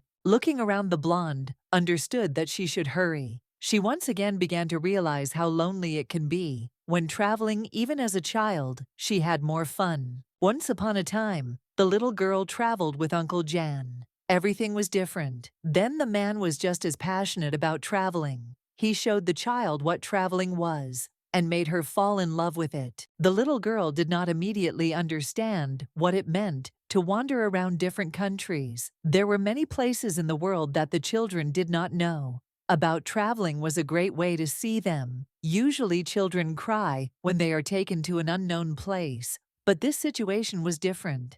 Surprisingly, Asina, on the contrary, preferred to be where there were many unknown things. Then her uncle often quarreled with her mother. There was a time when the heroine lived according to the dictates of the family. The woman attended all the events that the girl asked for. She saw the same people every day and even ate on schedule. For someone, such a life could be normal, but for the blonde, it was unbearable. Sometimes the heroine felt that it was better to die than to live in a terrible cage. She saw how big the world was and could not be in a closed room like a bird. Each country has its own special culture, history, and even way of life. And from the moment the lady learned about everything, she did not want to stay at home. The girl thought about how she should describe the trip to Pizian in her memoirs. For some reason, she kept remembering Ra-Kun's wonderful face. She understood that she shouldn't think about such things, but her body wouldn't obey. The girl decided to focus on getting out of the desert. She will tell her family that the trip was difficult, but will hide all the details so as not to cause worries. Varine's servant came to him again. They asked him if they had managed to find any traces, and he shook his head. They asked everyone, but they still could not find any information about the woman with silver hair and scarlet eyes. The brunette nodded, as long as the situation allowed them. He wanted the search to continue. He decided to report something else. One detail that he saw on the palace grounds. He saw several of Kun's warriors leave the castle. The servant couldn't be sure if there was any action on Sharza's part. It seemed to be related to another situation, but to know for sure, he would have to infiltrate the ranks of the warriors. Meanwhile, Karim arrived to Sihad. They searched the entire palace, but they could not find the woman. It seems that she is already outside the palace. The warriors comb the city, but because of the festival, it is too crowded. Tracking down the right person is incredibly difficult. Even so, the knight is sure that Ira is still within the city walls. With such a fragile female body, the girl could not leave Pizian so easily. Ra-Kun continued to remain silent. He did not scold or punish. Not a single muscle on him twitched the whole night. Finally, the hero spoke up. He did not agree, because for a lady it was easiest to slip away beyond Pizian. Karim immediately began to apologize, but he was asked to calm down. The man did not let his guard down. It was all Sihad's fault. He remembered how the girl had escaped from the most secure prison. He could not lower his responsibility. He should have kept a better eye on her. The young man was careless. Asina was not afraid that she was locked in an unknown place because she knew that she could leave whenever she wanted. No matter how harsh the cage was, a person would not be afraid if the door was open. The harem was located in the farthest part of the palace, and the master was confident that the lady would not be able to escape if he kept her in sight on a constant basis. Umar brought the bag that the hero asked to take. They had previously examined all the things, but could not find anything suspicious. The protective spell on the bag was removed. The lady probably took all the important items with her. Getting up from the throne, the blonde ordered to call Azami. He himself made the others freeze in horror. The gentleman was not going to give up so easily. He decided that he needed to track down the girl before she managed to run away too far. The ruler of Warrain went to the chief chamberlain early in the morning. Iman reported that unfortunately, Sihad would not be able to receive the man because he himself was busy. The young man is away and will not be arriving in the city for a long time. Ra-Kun's servant had no idea what would happen next. He asks to be excused, but he must go, because in fact, there are still many unfinished business. The man thought about what would happen next. First, the mobilization of Kun's warriors took place, and then he himself left the palace. This is very strange. Huarain felt like he was missing something. He needed to find out all the details to understand how to proceed. He couldn't just leave things as they were. In the morning, the lady felt terrible. She forgot how terrible the heat was in the desert. The road to Sirte through the desert is extremely dangerous, but this city is the only open city of Pizian, which has a port. The girl planned to get there and find a ship heading to the northern continent. Now the lady was not so optimistic. She felt as if she would bake in the heat faster than she could reach Sirte. Not to mention the ship of figure appeared in the distance. The blonde assumed that she was hallucinating, or that there really was a man walking there. She hoped that her hair would not be visible under the hood. The lady was immediately asked who she was. A sword was pointed at the lady. All men in the desert first point their weapons and then ask questions. The brunette asked what the girl was doing in the desert. She should have known what kind of place this was. The stranger's face was covered, so it was difficult to make out his expression. Asina tried to calm herself down. After all, she had outlived a man whose head was in even worse trouble. The lady rose and said that she was just an innocent wanderer, but they did not believe her because this was not a place where a girl could wander alone. The blonde asked to lower the sword before continuing the conversation. They finally started talking normally, and it immediately became clear that the guy's name was Akka. He said that he was from Kratia and was heading to Pizian. Seeing the contents of the bag, he believed that Asina was a traveler. The girl explained that since her journey was over, she decided not to go to Kratia. She decided to go through the desert since this was the shortest route to Sirte. The hero grinned. No one would want to get to Sirte through the desert. All normal people go around in order to stay alive. The girl is either stupid or likes to suffer. The girl laughed nervously. She couldn't tell that she was on the run. The man's aura reminded him of Cromwell. Perhaps one of his parents was from there. The young man had been to Surt before, and the beauty wanted to know if she could get there in a week. She didn't know the area very well. The blue-eyed man began to make fun of her. Again, noticing that with such a move, the lady wouldn't even have a month. He wanted to get angry because the stupid man underestimated the wanderer. The blonde decided not to think about it so much. The most important thing was that the person was from the city where Asina was going. If she got there in a week, she would finally be able to breathe a sigh of relief. Finally, the two decided to say goodbye. The girl promised that she would not die, which meant that everything would be fine with her. She had to move faster to make it in time. For some reason, Akka silently followed her, although he was going in the other direction. The brunette was indignant because he thought that he was simply busy with his own affairs. He asked her not to pay attention to him. They had to resign themselves to it because the young lady had no other choice. The two of them went forward, remaining absolutely taciturn. Sihad gathered a group. He divided the warriors into 3 subgroups and sent them to Al-Pizian and Sharza.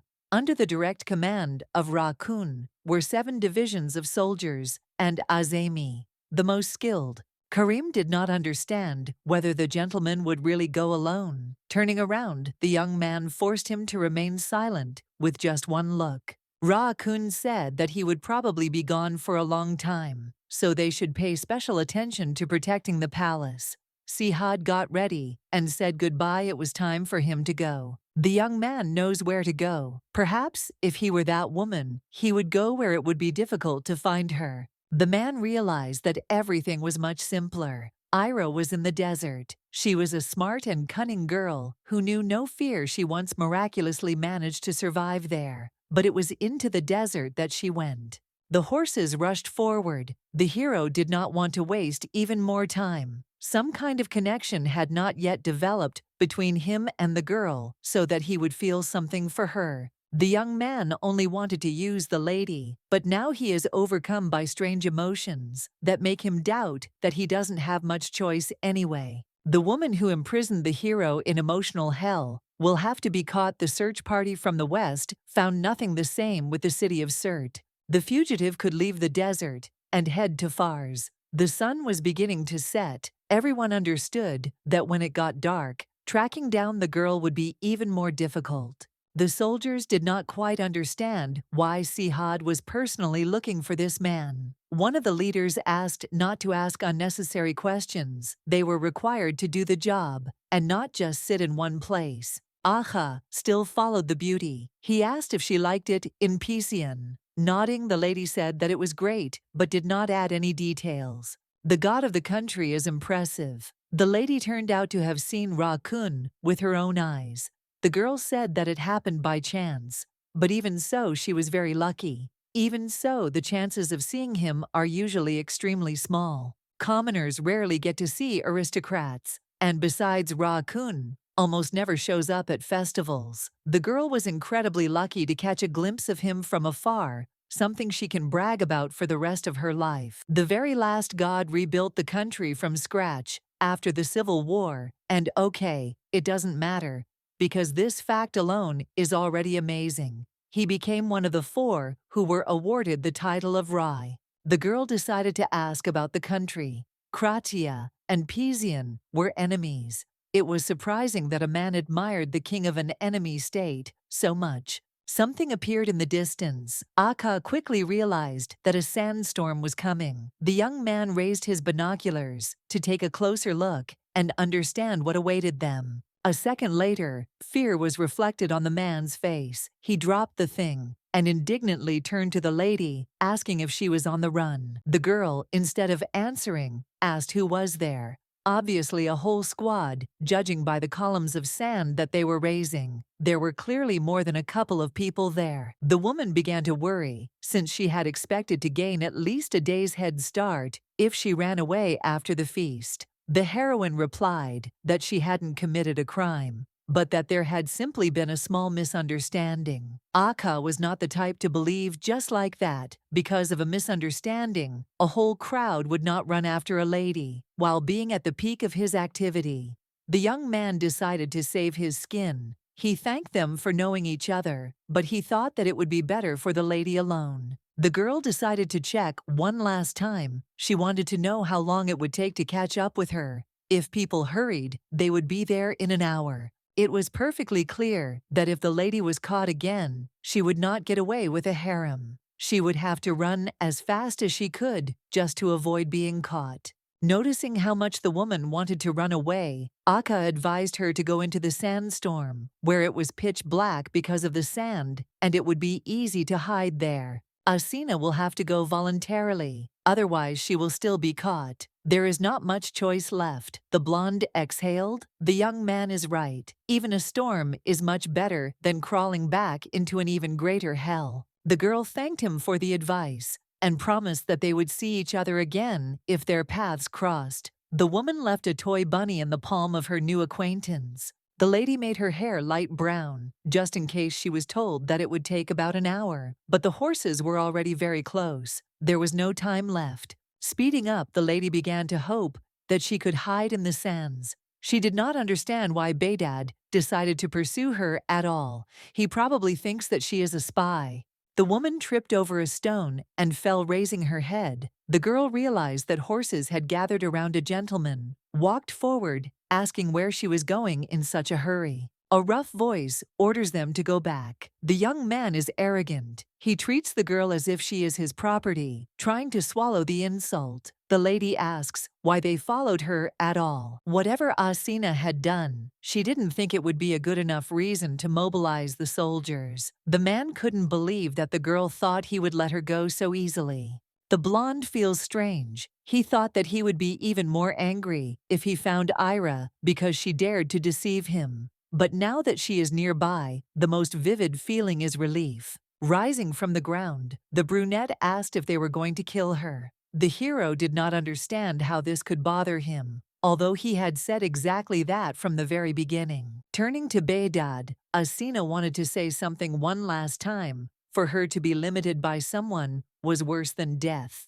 A horse whistle appeared in the lady's hands. The animals immediately began to go crazy, and taking advantage of the chaos, the lady jumped up and rushed into the sandstorm. The storm was so powerful that the lady could hardly see anything in front of her. She hoped that this would at least delay those who were pursuing her a little. The woman hoped that as soon as she managed to get out, everything would be fine, but suddenly everything stopped. It became quiet and heavy. Steps were heard behind her. The girl seemed to have forgotten that before her was God in the flesh who was capable of doing anything. The heroine should have stopped rebelling even earlier. Having started to try to break free, the girl said that she needed to go back. She needed to go home, since it had already become clear that she was not a spy. The young man grinned. Now the lady could forget about it.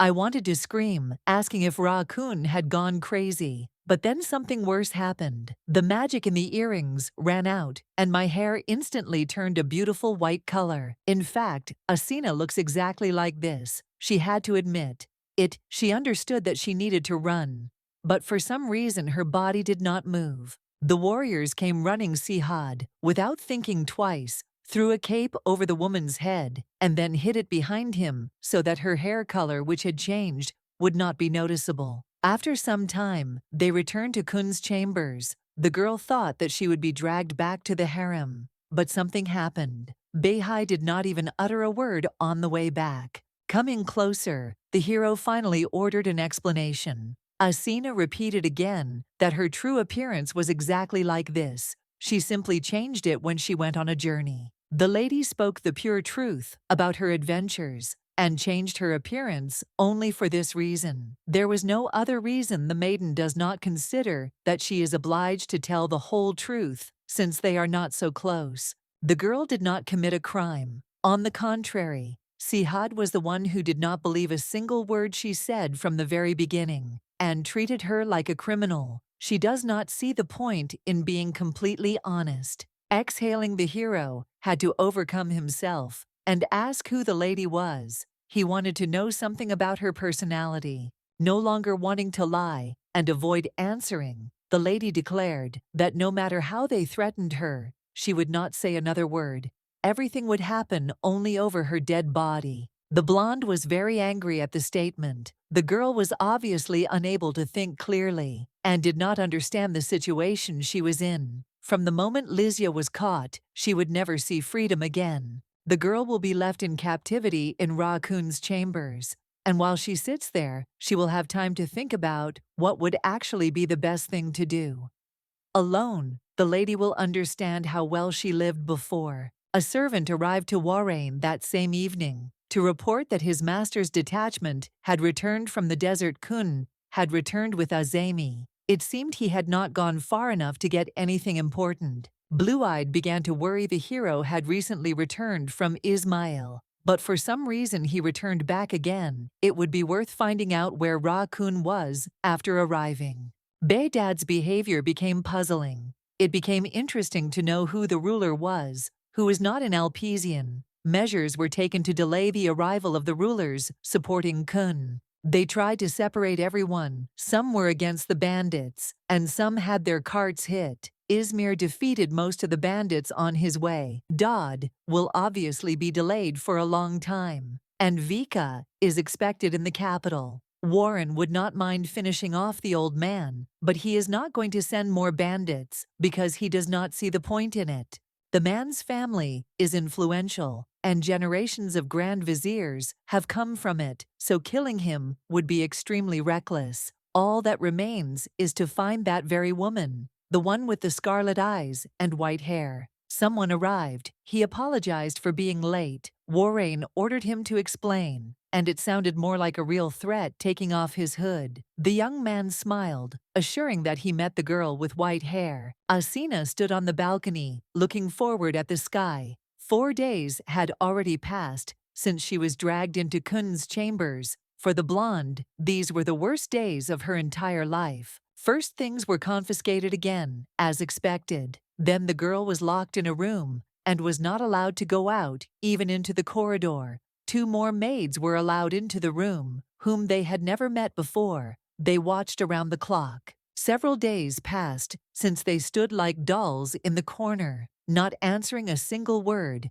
and Behdad still did not appear. Everyone refused to talk to the lady, and she had nothing to do but eat and sleep. That was all the beauty did. The young man knew well how to torture Asina. She would have preferred to be tortured, but instead, she was constantly alone, bored. The maiden wondered what had happened in the desert. The storm ended in the blink of an eye, and the lady did not know what it was. When the heroine first heard that Pisian was ruled by God, she thought that it was just an expression. After all, in most kingdoms, rulers are also considered as such. No one could have guessed that Behi really had magical powers. He didn't use magic, but this made them ask even more questions. While the lady was eating, she suddenly thought about Nur. She realized that perhaps the girl was in trouble because of the lady's escape from the harem. The heroine began to persistently try to find out information from the maids. She would like to know what happened to her former assistant.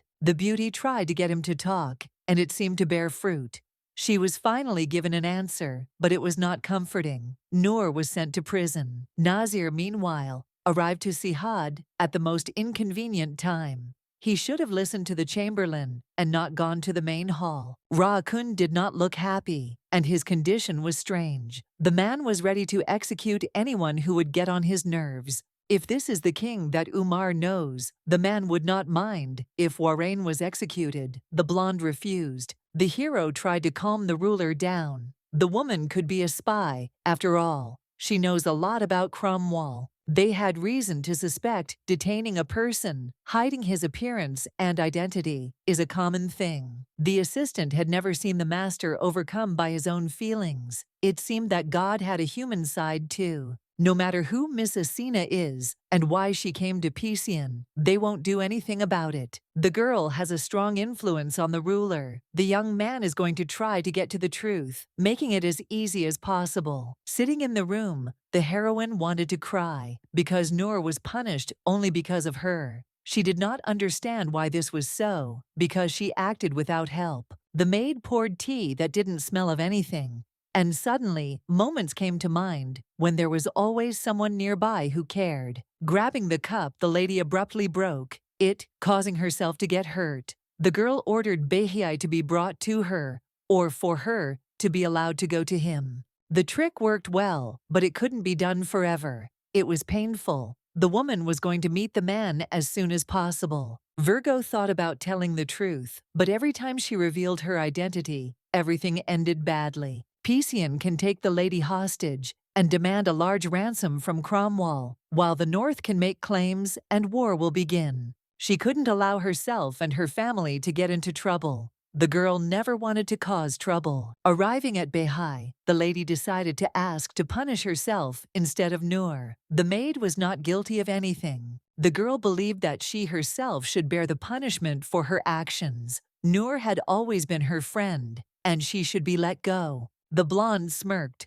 Logic didn't work in the kingdom. The young man always used his authority, but he was never so stubborn. The woman does not understand what she did. She was locked up against her will, and although she told the truth, no one believed her. She tried to escape. The hero takes it out on the beauty. Because he is upset, he grabbed her by the neck and put guards in place, and even threw Noor into prison. The girl began to cry. Despite all that courage, she could no longer say anything. Asina did not cry to be pitied. She was going to go back to her room and think about everything there. Leaving the room, the girl reproached herself for her emotions. And on top of all this, she ran into Nazir. He did not understand who was in front of him. Virgo explained that she looked normal. She had to change her appearance when traveling. As a rule, her appearance attracted a lot of attention. The girl seemed like a rare beauty before, but now Umar can't even take his eyes off her. I had to ask a question that worried the heroine a lot. She wanted to know if she really looked like a spy.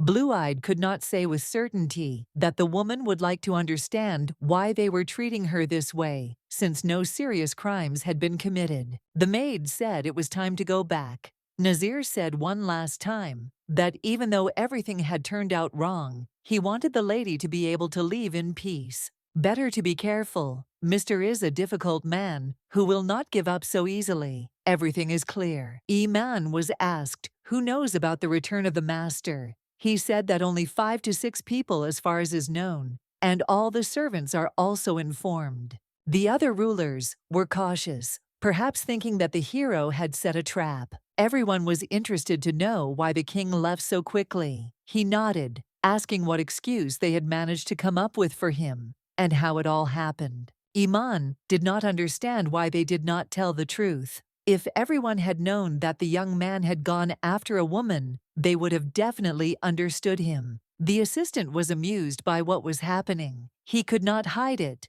Some would like to have an audience, but he would still have to refuse. The brunette was about to report that the gentleman simply did not leave his chambers. No more jokes could be told, otherwise the consequences would be dire. Despite his behavior, Iman remained alive. He is grateful for this. You can do with rulers as your heart desires, but it was worth assigning more guards to the master's chambers. I had to ask again to clarify whether it was worth guarding Era. Obviously, the king was afraid that the lady would slip away again. Strengthening security is unlikely to help. Iman would not like to get in the way, but he understands that everything is not so simple. The young man did not want to be tactless, but he would like to say something. A long time ago, a ruler was given a bird. He loved it very much and looked after it as best he could. The bird still tried to leave the cage. The ruler broke its wings so that it would not fly away,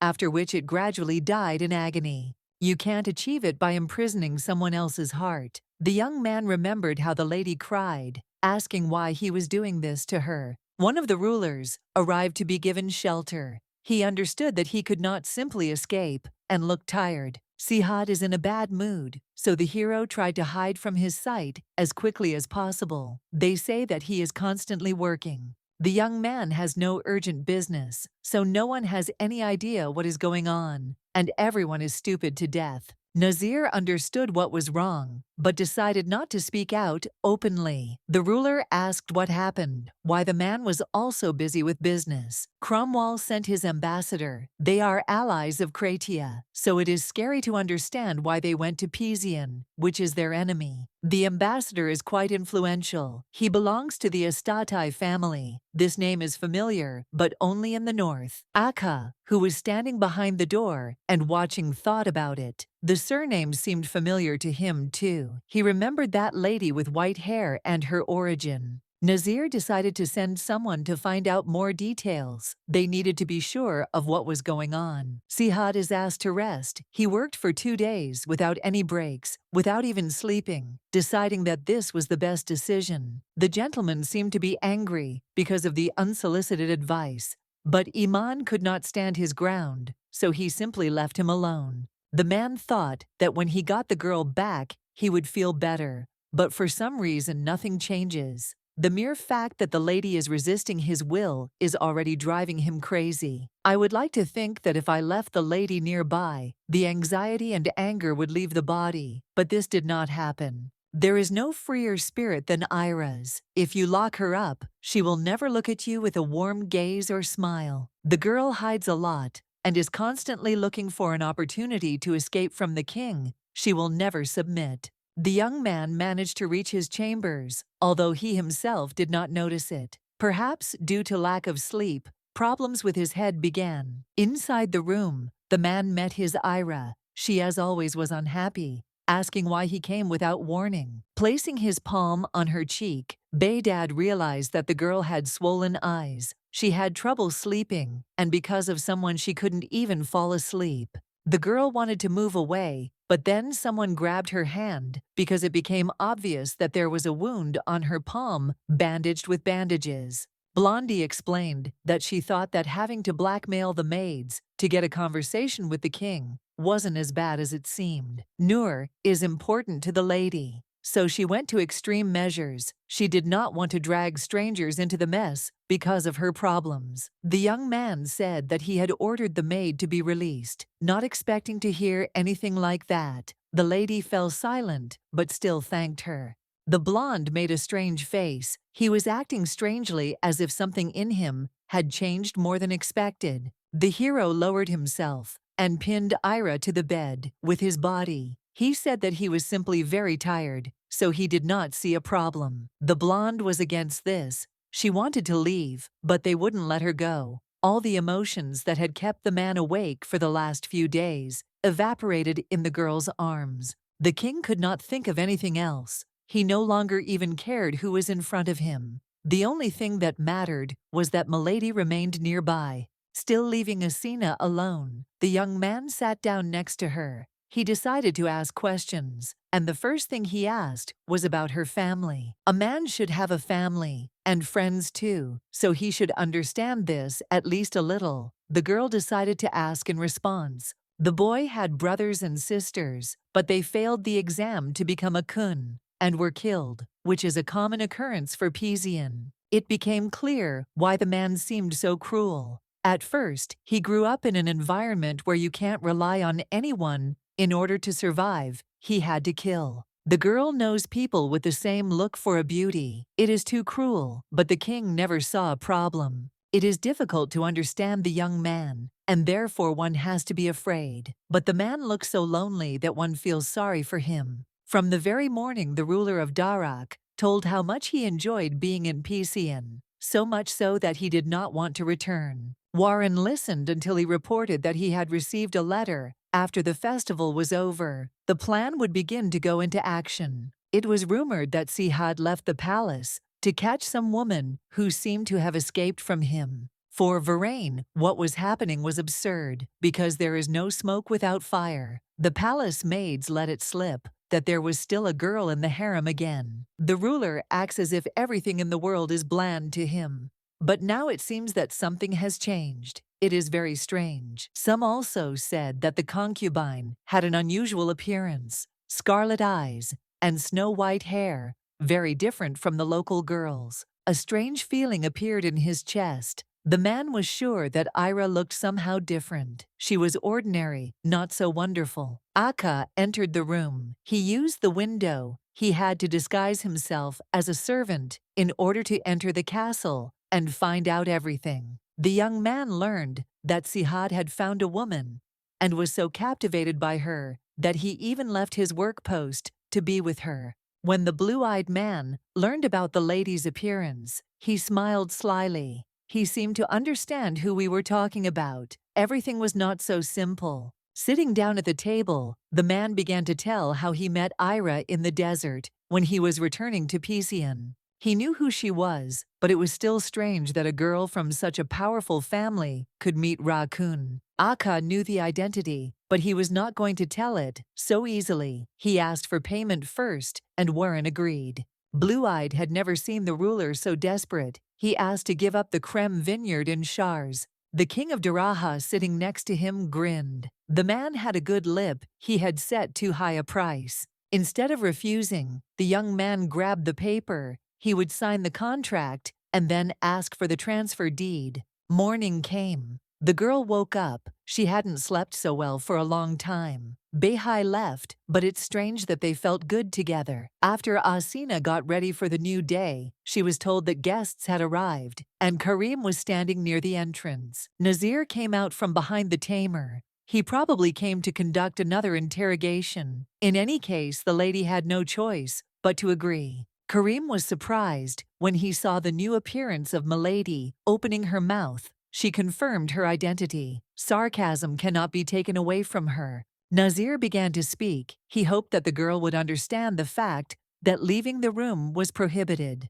The man wasted no time and immediately proposed a deal, the essence of which was that the girl would receive the necessary information in exchange for details about the political situation in the north. The heroine had no choice but to agree. In order to get out, she needed any information that she could get her hands on. The girl had long wanted to know what kind of power the king used to suppress the storm in the desert of death. The gentleman's assistant's face visibly tensed when he heard he had always smiled before, but everything had changed. The answer was soon given. Kun is the title of the king, and Sihad is the name of God. The current ruler received both names from the first leader. Sihad Kun had 3 sons when he died in Ismail. Humor, Pasian, was divided into 3 nations. After the new ruler, upon ascending the throne, received several titles. The first of all managed to make this once lifeless land fertile.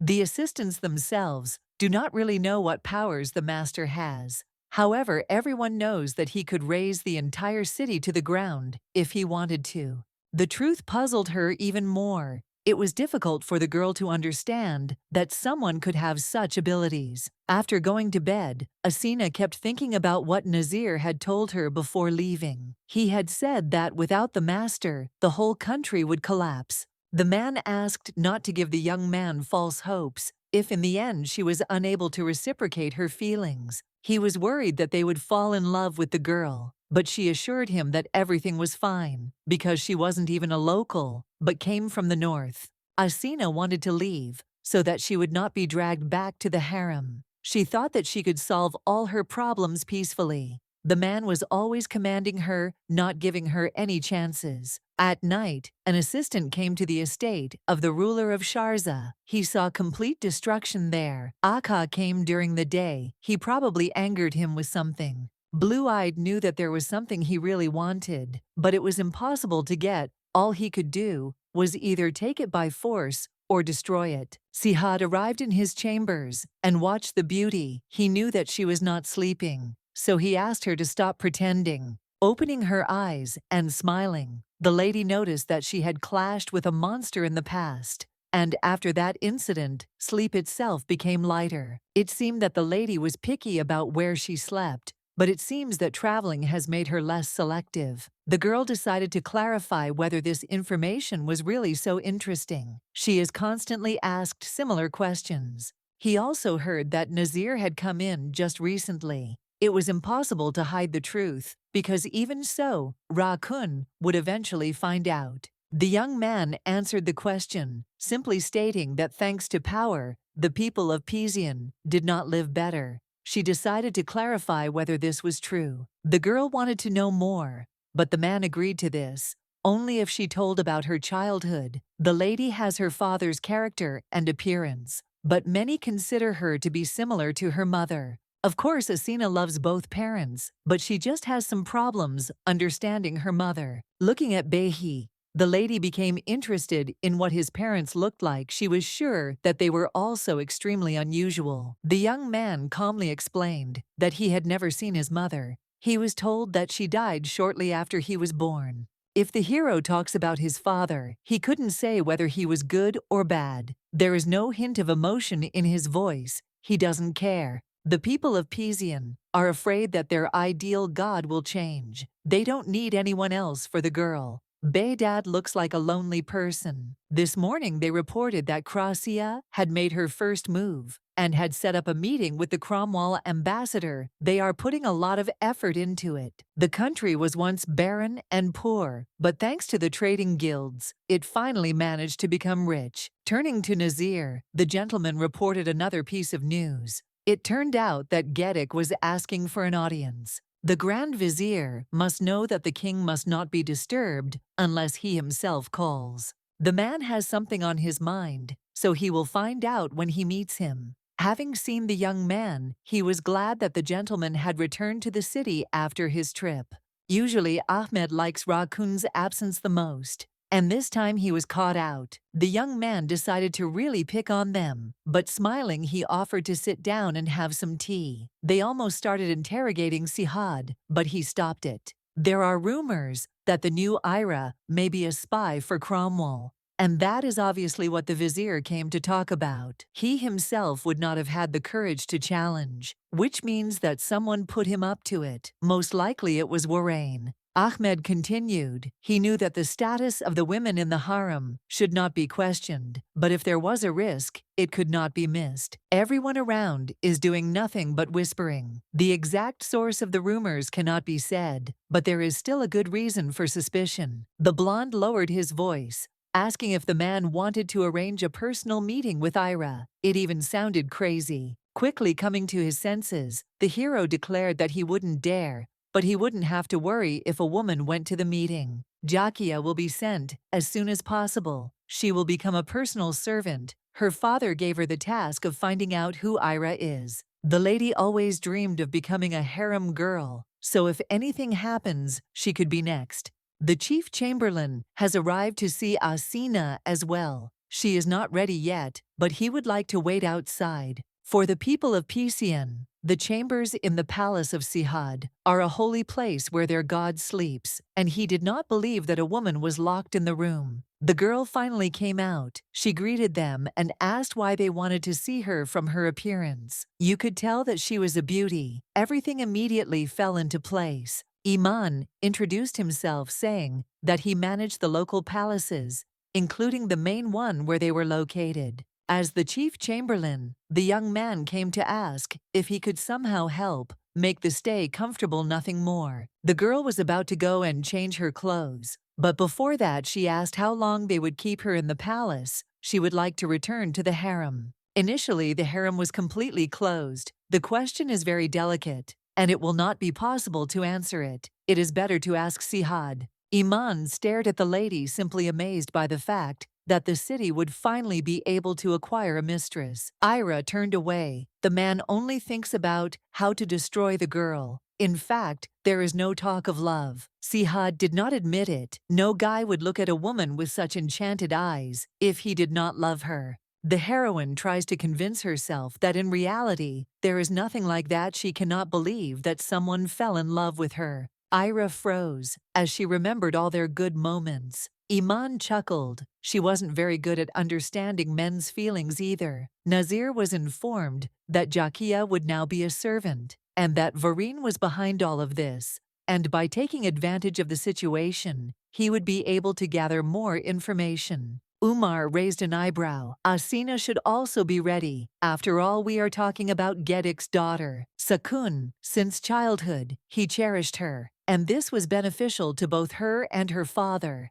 Thanks to his daughter, he acquired influential acquaintances and was able to rise. The young man decided to tell Ira about everything. He went along the corridors to his chambers. He had never been so lost before. There was no choice but to accept the fact that the woman in the room had raised a storm in his heart. Entering the room, the hero asked about the outfit. He was happy to be the first to see a lady in such attire. The young man was silent, and so the lady decided that it did not suit her. She was already about to leave, but stopping her, he said that she was beautiful. The girl did not want to stand in one place and listen to sweet words that were not true. In any case, everything was much better when the heroine was further away from the man. The warmth next to him makes you feel too much. Usually the lady does not react at all, but it seems that something has changed. Turning to the maid, he asked about the lady who visited in the morning. Iman was the one who came to the palace and seemed to say something the girl could not admit, say that perhaps the master loved her. The young man has no idea what the chamberlain said, but he will definitely get it because he should not have even opened his mouth. The blonde decided to tell the story anyway. She asked about the harem, but she was not given the clear answer she asked for. The girl didn't want to ask something that would make the hero angry, but she still asked why the harem was closed. She assumed that Behi didn't like women. The young man is not sure that he is experiencing anything specific. One day, he will have to get married, so this position is extremely strange. Asina asked such a question because she remembered that the king would sooner or later have to have an heir. The blonde grinned. It seemed to him that the maiden would be the last one to take care of something like that. Usually this was the fate of assistants. There are many problems with women. When Raccoon first ascended to the throne, Pisian was devastated by war, and every inhabitant suffered from a constant lack of water and food. Problems piled up, one on top of another, so there was no time left for entertainment. The hero reasoned absolutely calmly. Sooner or later, a man will have to produce an heir, and he will probably marry some sweet and gentle Pesianka. The girl acted as if she was jealous, but when asked, she tried with all her might to assure him that this was not the case. She already lives with the most wonderful person who exists. The young man could not resist and pulled the girl closer to him. He could kiss her, but he knows that he will not be able to stop. The whole evening the heroine thought about what had happened. She couldn't stop thinking. Her feelings seemed to be trying to break out. Virgo believed that she shouldn't have provoked him, but everything still didn't end well. In the end, everything came to the point that the lady began to blame her father. Because of his strange appearance, her standards rose. Ira was distracted when someone entered. It was Jakia. She greeted formally, informing that she would be the new maid. The girl looked at the blonde and immediately noticed that her appearance was very different from what it was before. The girl began to behave like a child just to irritate the woman. But instead, she noticed that the heroine was not at all familiar with palace etiquette. The day before, Sihad had informed that the servant would be Ahmed, and that she would be looking for something suspicious for the Grand Vizier. The heroine understood that for a northerner, everything that was happening in Pijian was reminiscent of something strange. The rules of the palace and the nobility were something else. She decided to take up etiquette training because, in her opinion, this is the best option to avoid embarrassment. The heroine didn't know how to react. There was a feeling that no would not be accepted as an answer. They would start with the basics of etiquette. Izmir arrived too late, realizing that Sihad's place of honor was empty. He reported that they were attacked by bandits and had to teach them a lesson. Maine is the homeland of many skilled warriors. The locals organize battles in which they choose the strongest warrior who becomes their ruler. The chief chamberlain arrived on time. He would like to be nearby, but he is constantly with the master to serve him. For some reason, the conversation turned to the fact that the king was busy with something. Izmir had not been to Pizian for a long time, so he was not informed about what was happening. Raccoon finally brought a woman to the palace, and a very beautiful one at that. They saw no point in lying because they were telling the pure truth. Gedik's voice was heard from behind. He knew that the new Ira was a northerner. She was warmly received, although she could be a spy. Turning to the vizier, Iman chuckled. Noticing that he was pushing his daughter too hard, in his attempts to expose his mistress. Gedika will be given an audience, but for now he tactfully plans to run away so as not to be seen by anyone again. The great ruler Warrain was also nearby because as soon as the vizier left, he immediately greeted those gathered. Turning to Izmir, the man also noted that they had not seen each other for a long time, which was almost unacceptable. He would like to see him in person, so he would send a servant later. For hours now, Ira had been studying books on palace etiquette. Jackia was exhausting her as best she could. The blonde's head began to hurt from constantly thinking about escaping. And on top of all this, she had to do her studies. When the girl's husband came to visit her in the evening, she began to complain to him about how she was being abused. Jackia decided not to change her manners. The vizier was definitely not very well in the head if he thought that Era needed to be checked. All the talk about the blonde being a spy is terrible. The young man asked to be careful if the lady does not want to die. The hero was going to spare the girl. She nodded. One thing was clear: the man fell in love, and now he would do everything to make her happy. The blonde would like to understand what she feels, but she is not going to do it no matter what she feels. Sihad is not someone to get into a relationship with. Umar was right. If a lady doesn't have feelings, it's better to keep your distance. Asina understood that besides everything she was stabbing, the time had come to give birth to an heir. Her facial expression changed when the thought came to her mind. All sorts of sad thoughts creep in on their own. But the lady assured me that this was not connected with the young man. She did not want to tell the truth. Asina imagined the person she liked with another person, and that made her even more upset. Sihad was surprised. He did not believe that a man lived with a lady and dated someone else. With a sad expression on his face, the young man asked why the girl stayed with someone who did not appreciate her. The heroine shouldn't laugh, but she still laughs, because she said earlier that she lives with her father. Technically, she didn't lie. He really is the most handsome in the world. Many say that the gentleman is the most wonderful, and especially his daughter thinks so because she loves him with all her heart. Beihai asked if he was more beautiful. It seemed like something like that shouldn't bother him, but everything turned upside down. Of course, a man can't help but know that he is attractive. The girl continued laughing. It was difficult for her to stop.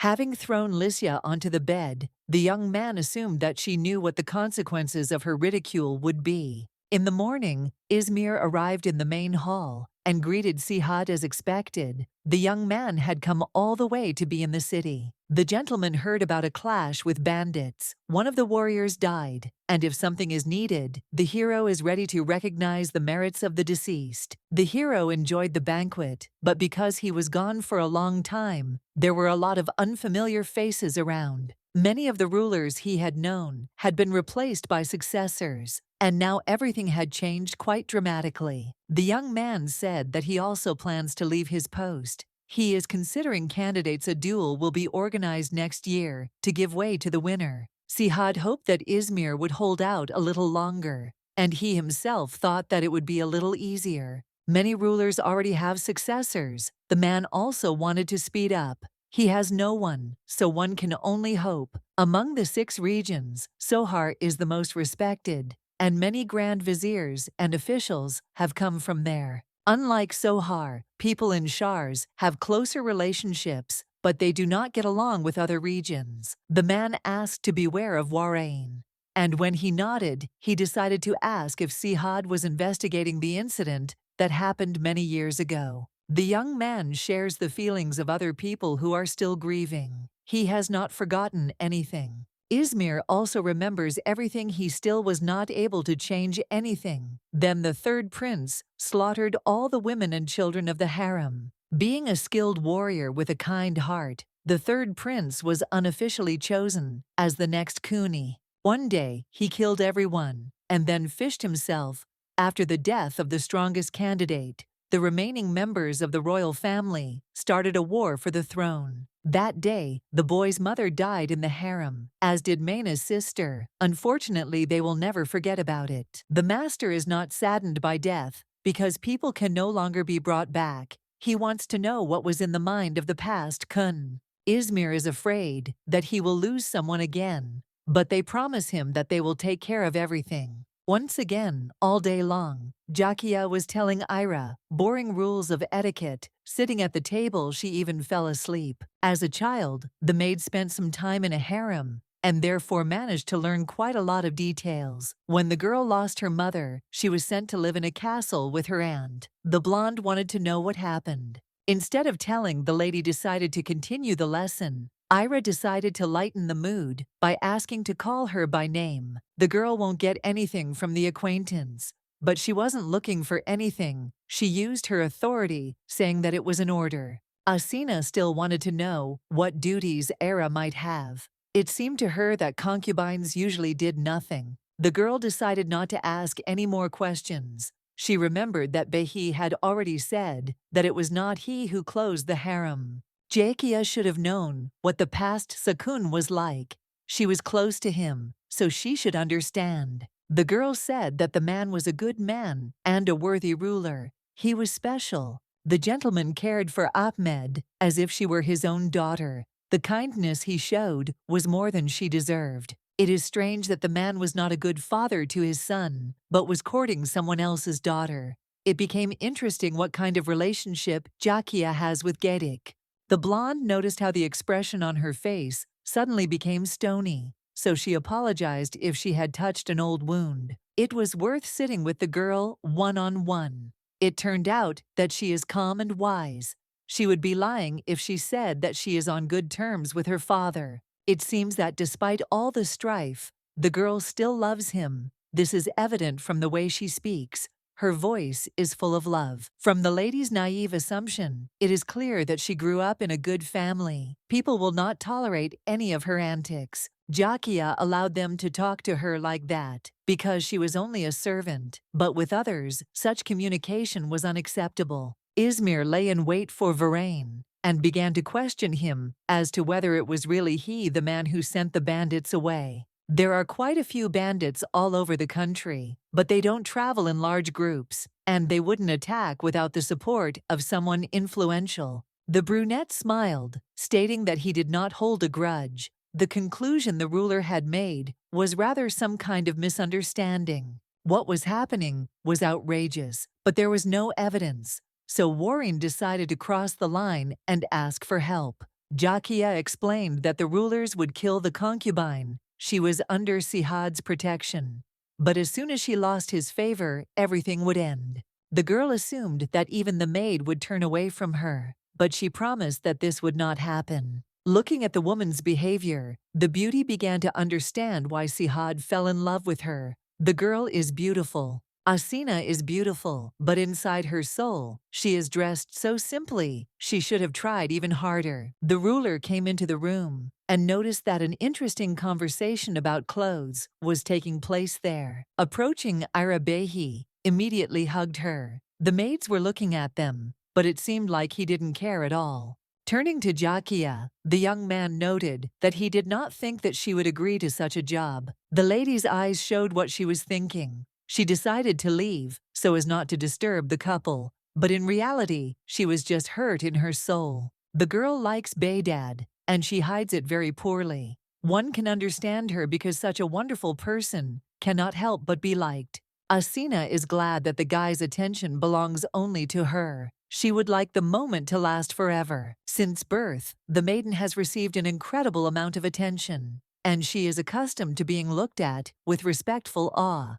The look in the man's red eyes is different. They look at the heroine with a scorching lust that has never been seen before. Apparently, the lady was still attracted to the gentleman. He noticed that she blushed and began to ask what was going on. Perhaps the Virgo is uncomfortable being touched, but if so, he will not hug her against her will. He decided to change the subject by asking what Jakia taught the heroine. They had rules of etiquette again, but this time different ones. While the two were talking, Karim ran into the room. They had problems because the ambassador and his companions were attacked in the desert. Ira was escorted to her quarters. It seemed they didn't want her to know all the details about the attack. The girl thought that the ambassador was from Cromwell, but it also seemed strange because they were enemies. On the table in the room, the lady found some paper. Picking it up, She froze in shock because the coat of arms of the Asina family was depicted on it. The messengers were trying to climb another mountain. To cross the desert, one of them complained about the attackers.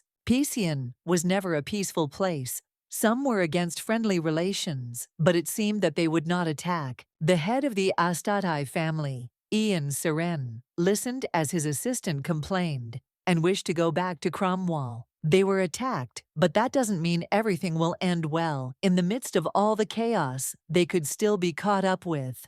On the one hand, the man was not the head of a great family. For nothing he assumed that the best option would be to simply kill everyone. Ian looked at his watch every day, as if it were his most precious treasure, but now it was broken. He said it was a gift from his niece. Peace negotiations should be forgotten. The assistant began to ask to calm down. After all, the damage is not serious. A resting place was prepared for the Knights of Cromwell, right in the castle, but the envoys could not be found. They had fled somewhere. It doesn't seem like Warrane was involved in the dusting. The elders of Sharza were behind it. They originally had a large territory. The ruler keeps them under control, but no one knows what they are capable of. The country is still part of the Piesian Empire, so those who did this will answer for what happened. The messenger may be alive or already dead, but he must be found. The girl thought about that piece of paper with the coat of arms. Whether it was Jakia herself or the person who gave it to her, the lady's identity was now known. The heroine always disguised herself, and it is unlikely that anyone during the journey could understand who she was. Posters with her image were hung only in the north. Beihai came into the room again. He was supposed to be absent due to his busy schedule, but in the end, everything turned out exactly like that. The girl decided to ask about Jakia. She couldn't say that she wanted to study her opponent, so she simply stated that she became interested. The boy explained that he was not raised in a harem. His mother fell ill, and he was sent to her parents' house. For some reason, she wanted desperately to drive him out of the harem. He and the girl have one thing in common. They are the only survivors of the tragedy. Having lost everything, Kun could not live normally, and Ahmed looked after him all the time, although what happened left its mark on her too. Finally, the blonde began to understand what had happened. The previous ruler was bedridden, and his heir had died. Other successors were fighting for the throne, which led to a war. It became clear what Akka was talking about. Sihad really rebuilt the country from scratch. This greatly impressed everyone who met the ruler. A lot of effort, money, and time was spent on the new Piesian. The girl wanted to know better, so she asked to ask another question. The vizier invited Warrane to have tea with him. The supreme leader had been so busy lately that everything had turned upside down. Gaidik did not understand what was going on in his interlocutor's head, but tried to remain calm. He asked if his daughter was of any use. Jakia's job is not that dangerous, so there is no need to worry. The lady does her job perfectly, and it was she who handed over the paper with the coat of arms from him. The woman did not understand what Varan wanted from the mistress, but she carried out the order because he could not wait for a personal meeting with Asina. The Virgin decided to clarify whether it was true that the country had suffered so much that for 5 years, Piesian had been a living hell. It was decided that the survivor of the Desert of Death would ascend to the throne. No one could live there, because there is not even an oasis there. The young man was still able to live there for 4 years and get out. The prince was his only blood brother, since they had the same parents. During his childhood, the baby was observed from time to time. Later it was found out that it was his relative. The man learned that his mother died during that tragedy. The young man thought that the woman died before he was born, but it turned out that this was all untrue. Behi seems to be very lonely, but he doesn't want to admit it. He never had such a feeling when he ruled over everyone. Everything changed after meeting Asina. The girl got used to people loving her, so she gave the same in return. Sitting at the table with Jakia, the lady was wondering how she should ask about that cloth with the coat of arms. She just couldn't find the right moment. On the contrary, the assistant's mind kept recalling the moment when the lady hugged Baydad, so she decided to find out directly what Asina thought about him. The girl did not know how to answer correctly. She knows that the young man is a good man. Nodding, Ahmed said that someone is waiting for the lady. The maiden was told that if Lisi saw the thing, she would immediately want to go. Taking out the chest, the lady handed over a comb with a coat of arms. The green-eyed woman could not say who she was meeting with, so she simply took the mistress to the garden. She sent away all the maids. The girl was wondering who would come to her until she noticed Varen. They hadn't seen each other for quite some time. Having handed over the fabric, the heroine immediately asked if he had passed it on through Jakia, and a confident yes was heard. The ruler of Sharza was interested in what the ruler of 3 months had forgotten. In Pizian, he did not know how it was connected. Coming closer, the young man quietly asked, clarifying he let the heroine think for herself about what he wanted. When it was announced 15 years ago that the prince who survived the desert would become king, the elders gloated. It was believed that once all the successors disappeared, Sharza would become independent. But one man whom everyone feared returned, and this destroyed all dreams. The ruler of the country considers the king to be lucky, and even now this is true, because he got a beautiful girl. The brunette wants cooperation from Asina, wants her to do everything she is told, and not to contradict. Arriving in an enemy country alone, the lady had to be prepared for the consequences. The man was directly threatening. He would not stop at simple murder if the plan failed. Taking advantage of the lady's status, the ruler could easily start another war, but the maiden tried to resist. To kill the blonde, he wouldn't even have to hire killers. He'd just have to reveal her identity and accuse her of espionage. He gave her time to make a decision. One of the leaders met the Knights of Cromwell. There was nothing out of the ordinary, but they were very worried about their master. They said that the young man would be fine next to Nizan. He is so skilled that anyone would envy him, and is even considered something like a fairy or a descendant of God. A message was delivered to the Lord Sihad, is too busy to come in person. Dodd recently disappeared, so he has other concerns. Karim, hearing the news, ran out quickly. His father was in danger, or rather, he went missing on the way to the capital. The messengers continued walking through the desert, but it seemed that nothing was visible, only endless sands. Ian looked around, but suddenly noticed a man who seemed to be being chased by bandits.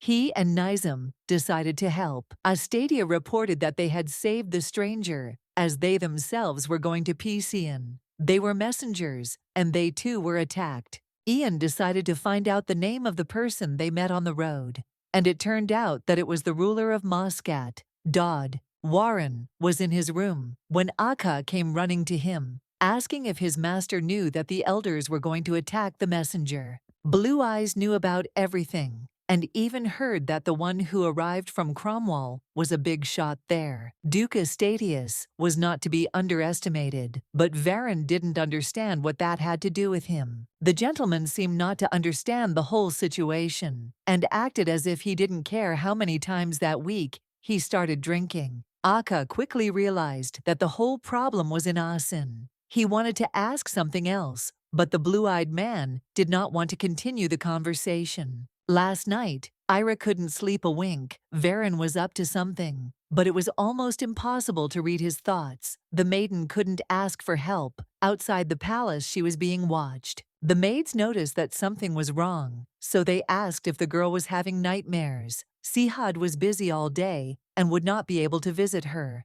Sitting in his office, the supreme ruler of Sharza once again felt only the boredom that had haunted him all his life. The duties as the son of the chief were not difficult, rather boring. The hero did not feel anything special due to the expectations placed on him. No matter what the man did or who he dated, the emptiness inside his heart never left him. He wanted the hole to disappear, no matter how. This continued until the chief met that lady. She was as if woven from moonlight. Then for the first time he realized that a girl could be dazzling. The heroine was sitting by the window again and looking at the moon. It was beautiful as usual. Baydad came into the room. The maiden did not answer him. She was sorry, but she could not expose her family and country to danger. Still, the heroine couldn't do anything about her feelings. She hugged the man, saying that she missed him very much. The blonde kept wondering what had happened. Either the lady had decided to open her heart, or she had decided to say goodbye in this way. Having moved away, the heroine asked not to call her a kitten. She is a human, and such a nickname seemed a little strange to her. Until Asina decides to stay of her own free will, and until the emotions that are raging are understood, nothing will change. Smiling, the young man suggested that he should now call his beloved his moon. The nickname sounded sweet. The girl does not understand what to do next. She cannot turn away from the young man and thereby stab him in the back. The heroine's only option left is to escape from Pizian, so as not to cause any more problems. The lady does not know how to do this unnoticed and step over herself. Of all the territories, Sihal has the closest ties to central politics and is home to numerous families and elders. Neja works to maintain peace, while Muscat has less influence due to its remoteness, but produces excellent heroes.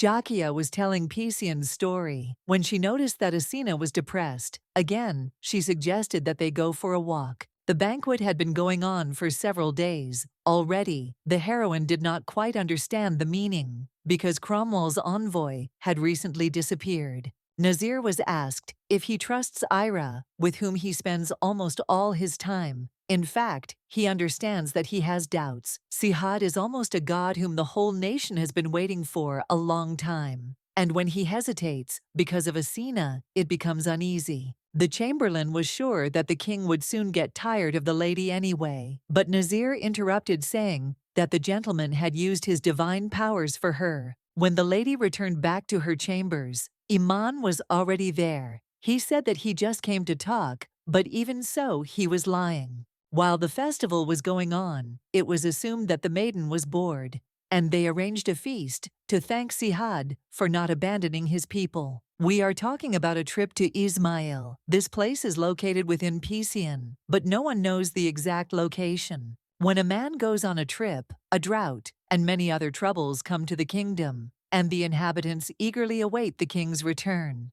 The lady didn't understand what all this was, for they did everything to keep Kun in Pizian. But the easiest one was to offer a woman. The girl was not stupid, so she understood the hint that she should stop getting under the king's feet. The woman had no intention of staying nearby. The conversation was unpleasant for her, just as it was for Iman himself. She didn't quite understand the point of treating Behi like that. He would never leave his country out of a sense of responsibility to the people. After the chamberlain's words, it seemed that the palace was like a prison. The lady also felt like an animal in a trap. Then she had problems. The heroine wanted to ask for a glass of water, but there was no one around. When she went outside, someone attacked from behind and grabbed her. While Sihad was working, Iman stood nearby and asked if he would like to go see Asina. It all seemed like a test. It was a presumptuous move on the part of the assistant. He should have regretted it. The brunette remained silent, but then said that it was easier to forget about the question.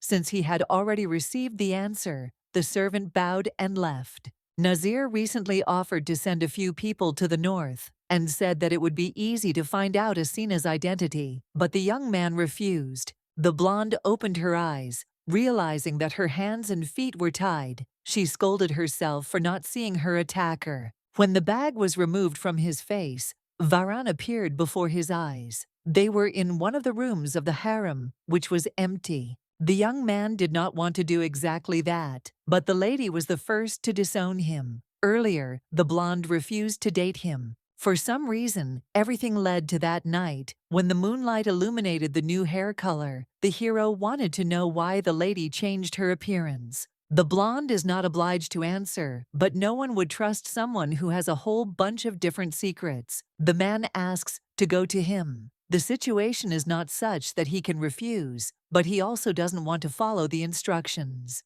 The negative answer made the brunette freeze. This was the last chance for the lady at the next meeting. No one would beg her. The heroine's will is strong. Warren understood that he had to drive her into a corner and make her feel in danger until she gave in and begged for salvation. The kidnapper brought Asina back to Sihad's chambers, where she was already met by Karim, who rudely asked where the lady had been. As soon as the blonde opened her mouth, the tamer decided to leave. He did not hear a single truthful answer from her, so he will not trust her anymore. In the morning, I had to ask where the maids were. It turned out that they had been called away. The chamberlain said that they would be replaced. The man was hostile to Ira. Karim was probably called away by him too. The heroine began to understand more and more that no one can be trusted. Baydad also feels trapped in such an environment. The girl finally understood why she was thrown into prison. Back then, it had once hurt her greatly, but now everything had changed. Jakia is not in the best mood. She helped the lady get ready and remained quiet almost the whole time. Finally, the lady began to speak and for some reason told the reason for her presence nearby. She was told that a snake had warmed itself next to Sihad. High Chief Warrain seems to be threatening the lady. No matter what, exactly, but it could also harm Sihad. Asina constantly gets in the way of the ruler. Ahmed offered to help him escape and return to the north. The day before, the girl was asked to return home. Her father said that when the work was done, he would tell everything. The lady knew what kind of men there were in her homeland. They never had enough land, so they constantly took it from others. The lady could not go against her father, but she wanted to help Sihad. The girl explained to Era that she only wanted to repay the previous Kun for his kindness by helping his son, who was sitting at the throne. The blonde thought it didn't look like the heroine was lying, and this seemed like a great chance to finally break free. While the heroine continued to hesitate, Jakia took silence for consent, so she asked to start getting ready. At the same time, the envoys from Cromwell finally arrived in Pizian. The city looked majestic, but at the same time dilapidated. Ian thought about his niece again, realizing that the girl would probably enjoy being in a place like this. The knight suggested going to the castle, but Dodd asked to stop considering that they were attacked and something was happening there. Mosket himself decided to penetrate there and scout out the situation so that later at night he could help the envoys get through. For now, he held out the seal of his country. If they presented it at the hotel, the travelers would be given better conditions. Karim arrived to Sihad and met Nazir there. He was clearly angry, but he arrived to talk to the ruler. The brunette came in and started saying from the doorway that Asina was a spy. At night, he saw her going out to talk to someone. Earlier, the chamberlain assigned a maid to the maid, and she stated that the mistress had met with Warrain. Nazir froze. He had his doubts about the lady, but he could not imagine that she would turn out to be a spy. 20 years ago, Kun learned that the third prince had met with his younger brother and asked him not to get attached to him. When the son was to become ruler, the rest would either have to be exiled or killed. The prince did not understand why his father had married so many women and revived so many children. They did not deserve to live until someone killed them. Karim talked to Nazir. The woman seemed suspicious from the very beginning, so her betrayal was not surprising. However, they were lucky that Sihad took the news. Well, Kun, who lives up to his rank, comes once in 1,000 years. The hero, who is in his office, asks the servant what Ira is doing. She is in her room. She has had problems sleeping in recent days. The man is glad that the lady is not sleeping peacefully. If that were the case, his blood would boil with intense anger. The girl easily fooled God. He was blinded by the tears and pitiful look of the beauty. Iman asked if the Lord was going to see the maiden. The king was on edge and started shouting, asking why his subordinate was doing this. The security of Sihad's palace wouldn't be so bad if a man took matters into his own hands. The chamberlain said that he did it on purpose, although he did not know that he would catch the lady at the scene of the crime. The young man seemed to be obsessed with the woman. Jakia was about to run away at dawn. The hero asked his assistant to arrive at dawn to call Warrain. Blueeyed learned that he had been summoned, which meant he understood that the gentleman had learned about the previous night. The young man noticed how Iman was watching the master. Now everyone had to hate Era. She would no longer receive love from Kun. When the hero arrived for the conversation, he began to talk about how he knew that Sihad was absent from the feast for an important reason. The young man was summoned to answer for his actions. He will not make excuses because he really did send the robbers. The hero thought that the interlocutor would make excuses, but he was too calm. Warren rose with the help of the elder's support. Therefore, if he turned away, he would immediately lose his power. The gentleman finally began to speak. The reflections were over. The punishment would be postponed until the ambassadors returned. The blonde continued. The ruler should take care of his health before interfering in other people's affairs. Until this day, the hero had not responded to any provocation, but something had changed. It seemed as if a warning had been given to stay away from the concubine. Near the exit, the gentleman was met by an assistant who asked him to watch his language because of Rakun's people. The brunette said that Ira was doing great. Very soon, they would have fireworks. The sky would glow with bright colors. From the very beginning, the girl realized that everything went wrong. When she arrived in the country, she offers herself options of what can be done. In the end, the heroine accepted Jakia's proposal. They were supposed to meet at night to leave the next day. The girl simply had no other choice. If she revealed her identity, it would only make the situation worse. Karim now looks at the lady with hostility, and Nazir seems disappointed. Sihad did not come to see him even once. The lady is sorry that everything turned out this way. She really wants to see Rakun, but this will only make her even more pathetic. The maid called Asina, but said nothing. When she went out into the corridor, she saw a man standing in the distance. The girl did not sleep and looks tired, but she assures that the hero simply imagined it, and it is not so. It is unbearable to see the guy again, even in such a situation. The lady wants to take his hands and smile. She wants to hug him. The girl knows that she must stop everything. They have no future, since their origin does not allow it. Standing in front of the woman, the hero wondered whether he should just kill her to make all the problems go away. Despite this, he had a strong feeling that if the girl was gone, an even greater hell awaited him. The gentleman knows very well that he cannot do any harm, and therefore he really wants to be told the whole truth. The girl lowered her head and said that she had nothing to tell. Nodding, the young man headed for the exit. Dodd arrived very soon and was met by Karim, who was incredibly happy that his father had not gone missing. The man was lucky people saved him, and he almost immediately went to Sihad to talk to him. Moscato is in danger. Dara has smuggled a large quantity of weapons into Krachia. The border region is already devastated. There was no information about the deliveries. They said that they were only delivering food, but it seems that this was just a cover. Dara wants Moscata destroyed. They were enemies long before they were annexed by the Pizians. Jalil could make a decision, but it is not his decision. It is definitely a plan brought from Bahrain. Karim was the first to start worrying. The murderers of that country do not know satisfaction. As soon as they capture Muscat, they will move on. Dodd said he had another important message about the Reaper from Cromwell. He helped him get to Pizian. Evening came, and it was time to go to Jakia. The tamer had run away in the morning, and a man arrived who would take her to the girl. On the way to the country in the desert, the master was attacked by unknown persons, and then messengers from Cromwell came to the rescue. One of them even carried the man on his back because he understood that his wounds hurt. Dodd asked them not to worry about him, but they did not listen to him. The two stayed at an inn, and Karim was sent to the envoys to find out more and then quietly lead them into the palace. The gentleman was so calm about everything that it was even frightening. Nazir was worried that he would be shocked because of Asina, but it seemed that everything was fine. The lady looked around the empty room for the last time. The one who had previously filled the space had simply left.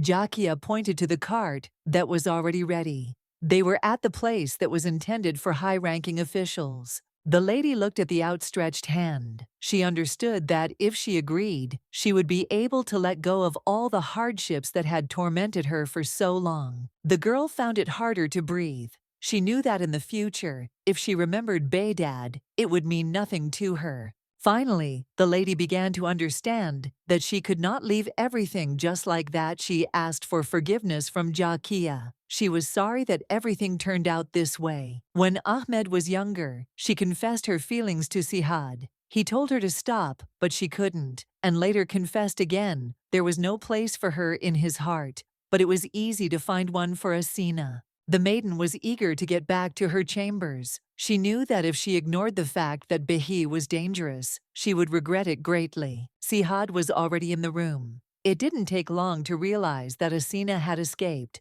distracted by the chaos in the castle. The young man didn't realize that someone was missing until it was too late. The sad truth that the young man encountered in the empty room made his soul and heart freeze. Until this moment, the hero had never experienced such melancholy. He lived, and that was enough. After meeting Lisi, it became warm, and pure emotions appeared. The gentleman thought that he could tame the lady until she told the truth, but in the end, he himself was tamed. The young man began to think about how to return the lady, at least her body, because he would be able to win her heart later. Footsteps distracted her from her thoughts. The girl returned. She was going to run away, but for some reason she couldn't. The blonde hugged his beloved. As long as he had this warmth, it seemed like everything should be fine. Stepping back, the beauty insistently said that she wanted to tell him something important about her personality. The girl asked not to tell anyone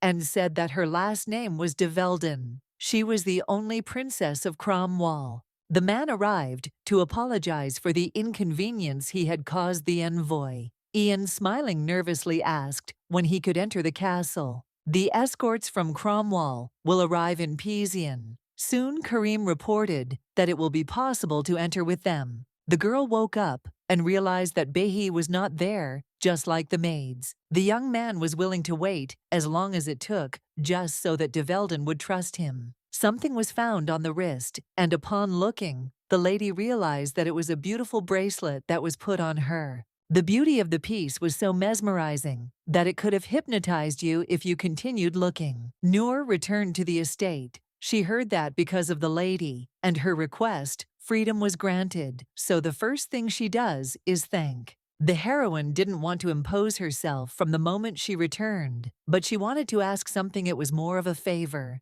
Karim brought envoys, although he was told to expect the arrival of knights from Cromwell. Ian declared that one person would be enough and hurried to Sihad. Entering the room, he greeted the gentleman. His Majesty ordered the treasures to be handed over to Ra-Kun, but they were unable to deliver them because during the journey, the travelers were attacked. Astatia easily expresses displeasure at being ambushed. Smiling, the blonde says that he is glad that they still arrived safely. The Duke holds a high position in his kingdom. He has a cute face, but there is no doubt that he is an imposing figure. When the conversation ended, the two went to their quarters to rest. Nizen understood why everyone was talking about Pizian. There was simply a city there with a powerful ruler. They had a strange impression of the gentleman. He was somehow different from everyone else in the room. Ian was surprised by the overwhelming presence and would not have said that there was a person in front of them. The man has a power similar to magic. It was not clear from afar, but most likely the abilities are related to water.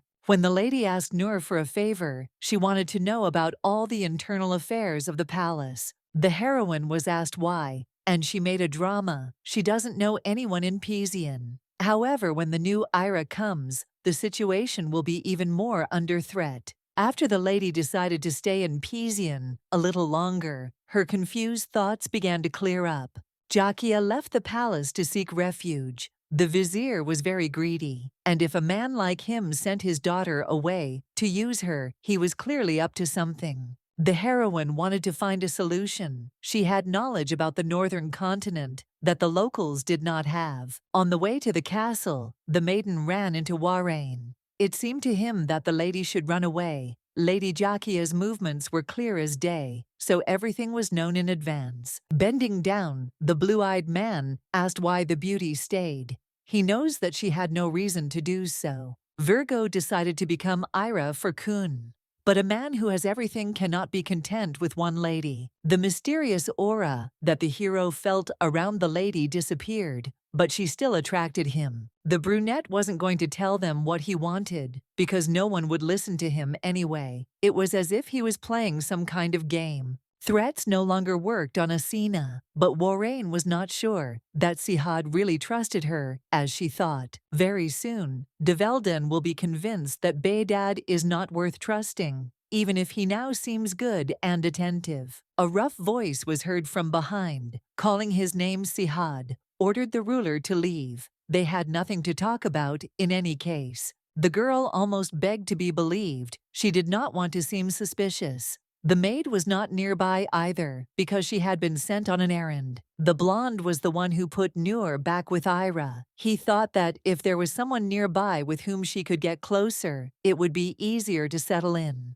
Every time a lady sees a tender attitude, she does not understand what to do. Her thoughts are a little confused. Having decided to start a different conversation, the hero said that tomorrow a feast would be held in honor of the envoy from Cromwell, and he would like to see Asina there too. Virgo does not want hostility between the two countries, so she will watch from the side and understand whether the messenger has arrived with good intentions or not, so that she is not revealed. Her face will be covered with yashmak.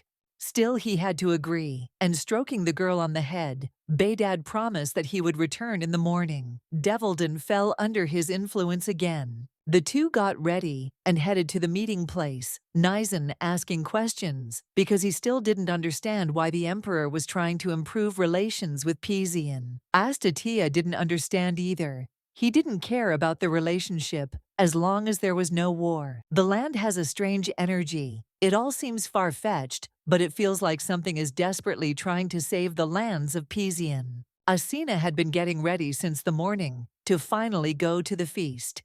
Behai came into the room and greeted her with a smile. The lady asked his opinion about her outfit. Surely he could fall in love with her again. Having joked about his insecurity, the man laughed when the girl seemed offended. In fact, she looks wonderful. He is glad that the lady's face will be covered in front of strangers. Only he should look at her beauty. The woman seemed to be constantly glowing. The hero would like to take her and hide her so that only he could admire her, no one else. For some reason, he became confident that Warrain thought exactly the same. The master will not be able to achieve his goal, even if he has big plans for it. The ruler will not allow it. Looking into Era's eyes, Behi assured that no one will hurt her.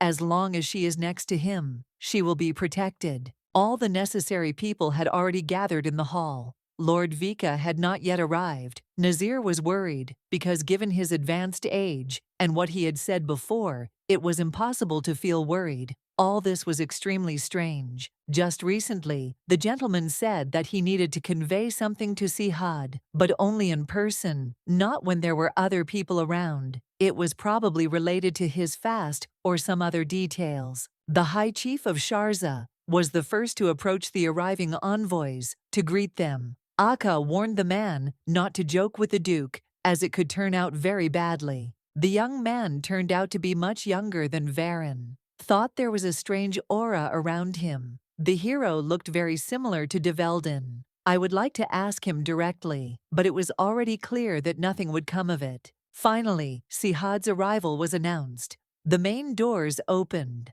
The gentleman entered arm in arm with his Ira when the girl sat down in the place behind the throne. She finally met the eyes of the envoy. In horror, she realized that her uncle was sitting there. The blonde foolishly hoped that she was not recognized. A conversation began. Ian said that he was quite comfortably settled and even had a good rest. The king was glad to hear this because the banquet was organized in honor of those who arrived. The green-eyed man nodded, but he himself began to think, not understanding why Asina ended up in Pizian. They wanted to ask Iman, who was standing nearby, about something. The blonde wanted to know who the woman sitting behind the gentleman was. The chamberlain explained that the blonde was the new Era, or to be more clear, she was Kun's beloved woman. The brunette asked if the envoy knew her, and he just waved it off. He was simply surprised to see a northerner in the south. More and more unpleasant thoughts crept into his head. The young man could not take off how his niece could take such a post. He wanted to take Asina immediately, but they were not in the north, and without knowing the situation, he could not do anything. Nizan also saw the girl and began to ask the Duke in surprise what he was going to do about it. He decided that it would be better to think everything over when the feast came to an end. The lady went to her chambers to get ready for bed.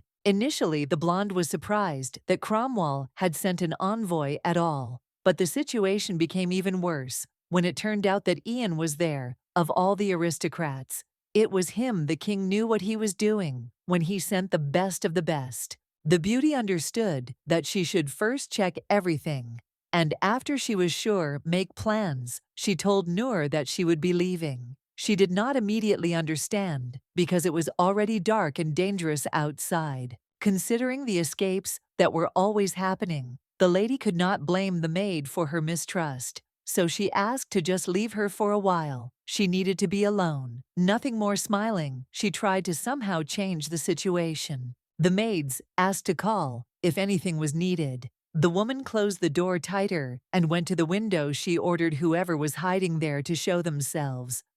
Nizan came down onto the windowsill and immediately waved his hand. He and the heroine hadn't seen each other for a long time. It was nice to finally meet after such a breakup. The girl said that she had her own reasons for coming to Pizian.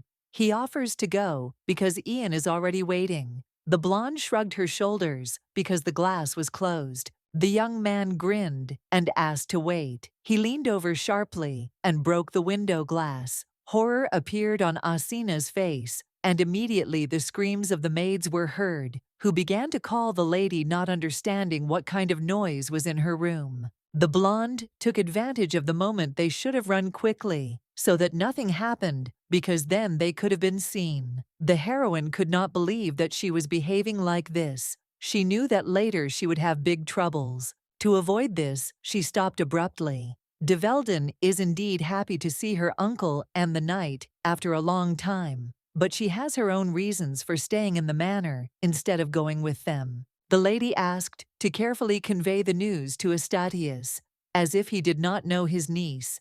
Nizan shrugged. They both knew who Ian was, and he would most likely be furious or even upset if he was told such a thing. Behind the door, screams and questions were heard as to why Asina was not opening the door. She decided to send the blonde away, but at the end he gave her a small thing. It was a family heirloom that only the head of the family, the Duke, possessed. It was a symbol of the one who protects. The girl was given it out of good wishes. When it was all over, the hero ran back to the room where he and the gentleman lived in a split second. Of course, the uncle didn't believe him and started asking what Asina had managed to do during his absence. His niece never sat still and got into some kind of trouble again, which was expected. The blonde knew the princess's usual behavior and understood that what was happening would not improve. Everything would only get worse. He still did not understand how the lady got mixed up with the king of a hostile state,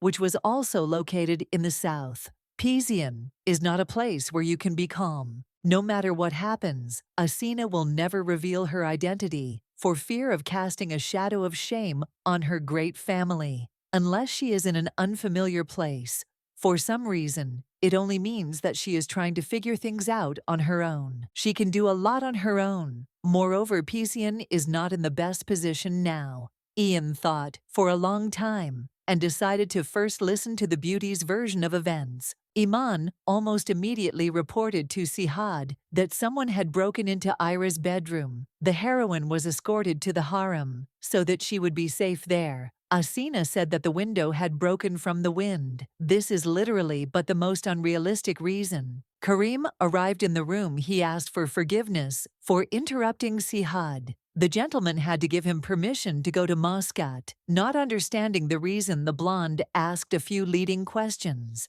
The knight received news that was not the best. He received news that the situation in his home country was getting worse every day. The temporary leader Jalil had returned to Dara. A war was about to break out between the two clans. His wounded father could not participate in the battle. The young man must go to his homeland and prepare for battle. It will be difficult, one can only imagine, be it weapons or the number of soldiers. The chances of victory will not be in Dara's favor. Kun usually does not interfere in clan disputes, but this is necessary to maintain Pizian's position in the far west. As a warning, the master asked to send tamers. Iman froze. It could be dangerous. Rome had already left for Sharza to investigate the truth behind the attack on the envoy. If the other warriors left the city, only 5 squads would remain. The blonde nodded. He understood what the assistant meant, but he also knew that they had no right to give up Muscat,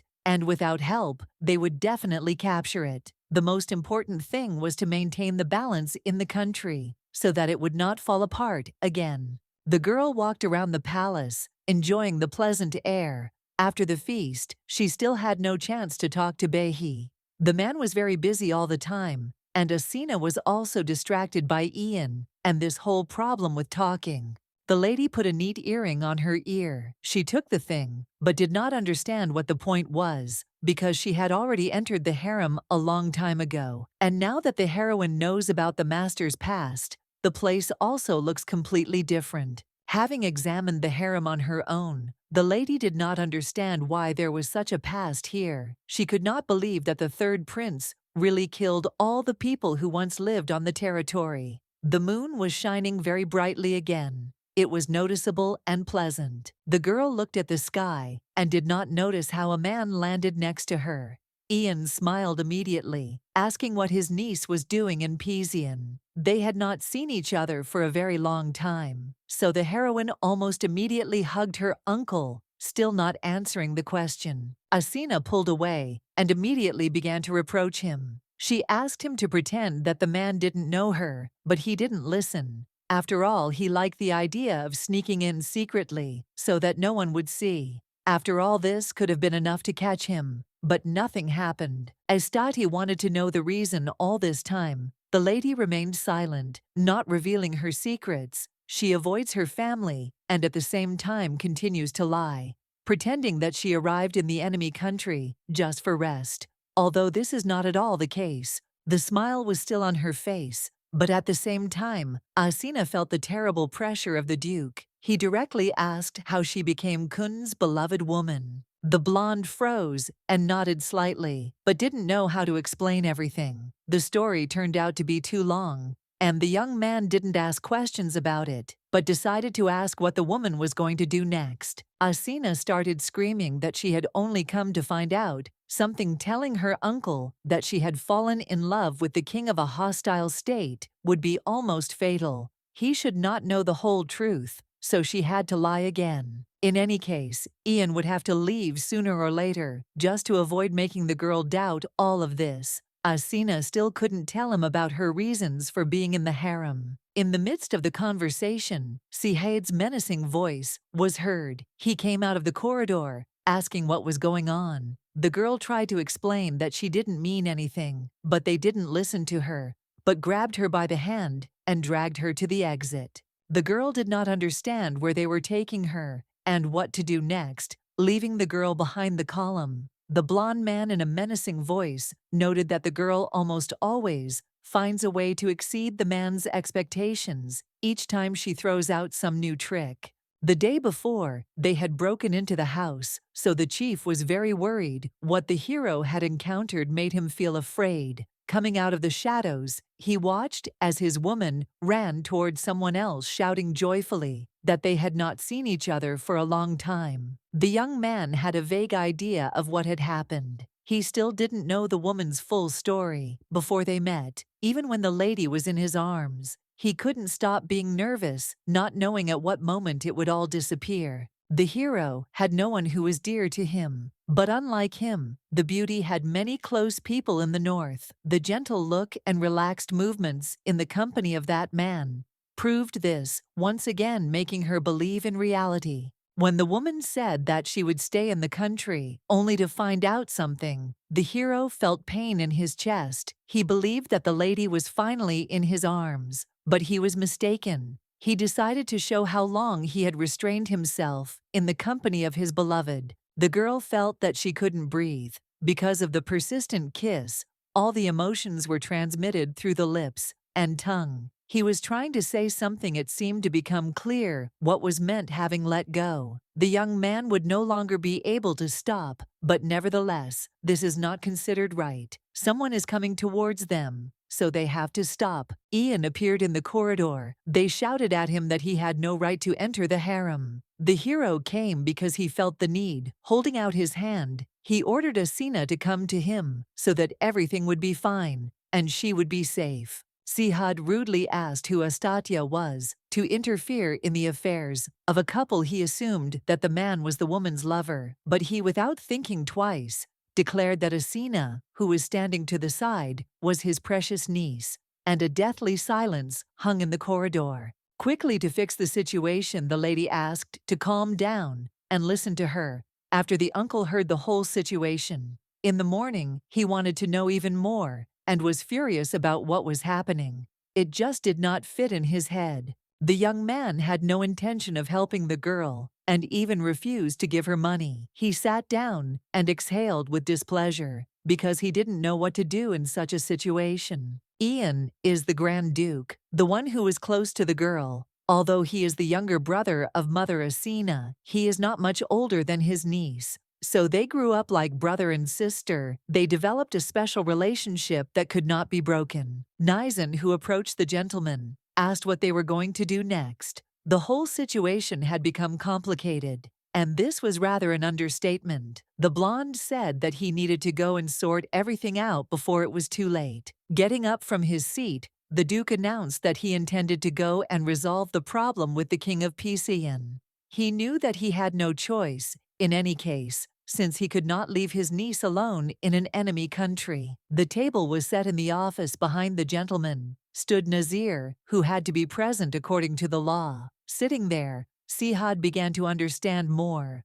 Now that he looked at Astatya, he understood that they were somewhat similar in appearance and behavior. Having put down his cup of tea, the hero began a conversation to begin with. He decided to tell a little about the de Velden family. Of course, he did not want to go into all the details, but still he could not leave the situation to its own devices. Many people know that Ashina's father is the Grand Duke Weldon, and also the younger brother of the emperor who rules. He renounced his right to the throne, but is still effectively a member of the royal family. The man's sister, the duke's second daughter, married the young man, and she also, in place of the late empress, raised the princess. They had an only daughter whom they cherished and loved with all their hearts. Not long ago, one piece of news became known that made one doubt the reality. The emperor's only child Aziz refused the right to inherit the throne. As a result, the first in line to the throne of Cromwell is Asina. The girl herself is not yet aware of her power and what is happening. She still has to learn more, and then the decision will remain hers. But Ian could not allow the fact that the lady remained on the territory of an enemy state. Sihad took Cromwell's precious heir, locked her up without sufficient grounds, and placed her in the harem, making her the king's woman. The hero must understand that this is a serious diplomatic violation. It seemed as if the Duke began to threaten the green-eyed man. Finish the story by saying that all this could lead to war again. He feels a huge frightening pressure from the king. It is terrible. It is unpleasant to be near him. There are no threats. Pisian is already involved in internal affairs. It is true that Asina was the first to act suspiciously enough. It is not surprising that she was locked up and made to doubt her origin, which she did not reveal. Sihad still did not understand how such a respected lady could travel alone, putting herself in danger. Everyone in the family tried to stop her. Even her mother locked the girl in the room. But nothing helped after spending time together. The gentleman should understand that it is difficult to break a lady. She does not listen to anyone. There is probably no reason why women cannot have fun, socialize, and live for their husbands and children. Even though life is not bad, it does not suit Asina. She always wanted something more. The whole family cares about the baby's happiness, so they wanted to let her live in a way that makes her shine brightly. She deserves to only meet joys and moments along the way that make her smile even more. Having exhaled, the gentleman decided to start talking about a compromise. He did not quite understand what the Duke wanted from him. It seemed that the Duke himself had not yet decided, so he took a pause to formulate a proposal. That same day, a squad of knights arrived, bringing with them a lot of riches. They accidentally separated from Yen in the desert, but eventually found their way back, which was incredibly gratifying. Nizen, just like the master, changed back into their comfortable clothes, which they were used to. They greeted the arrivals, rejoicing that finally everything was over. The knights approached and did not immediately understand what kind of lady was nearby. Asina smiled awkwardly, waved her hand, and greeted chaos. Immediately began. Those gathered could not imagine that they would see the lady in such a place. They wanted to know what de Velden was doing in Pizian, an enemy country. Ian appeared behind them, ordering everyone to move away and not get in the way. Nazir came as an escort and stood to the side. The blonde started a conversation. Only the knights could remain calm after losing the person they were supposed to protect. The Duke explained that Asina had joined them by chance. It just happened that way. He ordered the squad that upon returning home, they should not talk about it. And immediately there was agreement which came from all sides. The captain of the Green Knights, Mikael, came forward. He decided to joke. A little asked if the master had enjoyed his rest alone while they were wandering. Nazir froze in horror, thinking that now a massacre would begin as punishment. Blue Eyes had heard that Cromwell was freer and had more space for ordinary people than Pizian. But he hadn't expected it to be so good they could openly joke or express dissatisfaction. In his head, the man imagined what would happen if the soldiers of the South spoke to Karim in this way. No one ever allowed themselves to do such a thing because everyone knew how harsh the Tamer was. He would surely make them fall to their knees and apologize. Ian sighed in disappointment. He couldn't believe that the knights hadn't been taught manners, and now they were behaving like this. The squad began to demand liquor as a reward because they were thirsty. The road had been hard, and they didn't mind a rest. The young man decided to speak first because he was standing next to a beauty. He had heard about the relationship between the lady and the envoy. After these words, there was silence.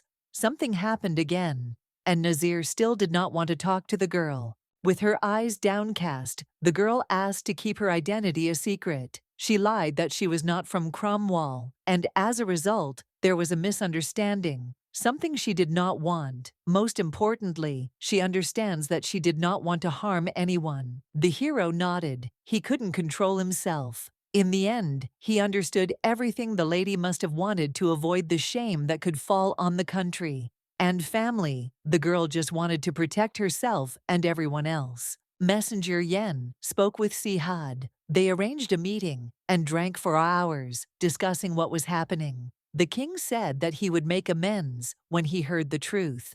In turn, the man demanded that everything that happened to Asina in Pizian be forgotten forever. Uncle hoped that the girl would not become a bone of contention. Nazir continued. He understands why the lady did not reveal her identity when even her life directly depended on it. The heroine's family actually loves and cares for her the most. There was silence again until the young man began to speak again. After the messenger's intervention, it seemed that the problem between them had finally been settled. Before that, they had not been able to talk so calmly. If so, the hero wanted to know if Asina would leave Pizian. It was hard to believe that the end of the great journey had come. The girl herself did not understand what was happening. She could not understand whether she was really going to leave. There were too many questions in her head. Virgo remembers the last months. She didn't want to end her relationship with Baydad like this, so she came back instead of leaving. And regretting the endless days, she wanted to cope with her situation as best as possible. But everything turned upside down. Now that Ian has arrived, it will be necessary to return to Cromwell. Even if it weren't for her uncle, the girl would definitely return to her state. One day, her family and friends are there, as well as the house that she could not leave. Nazir nodded. He had long ago realized that the girl was not one of those who liked to sit in one place.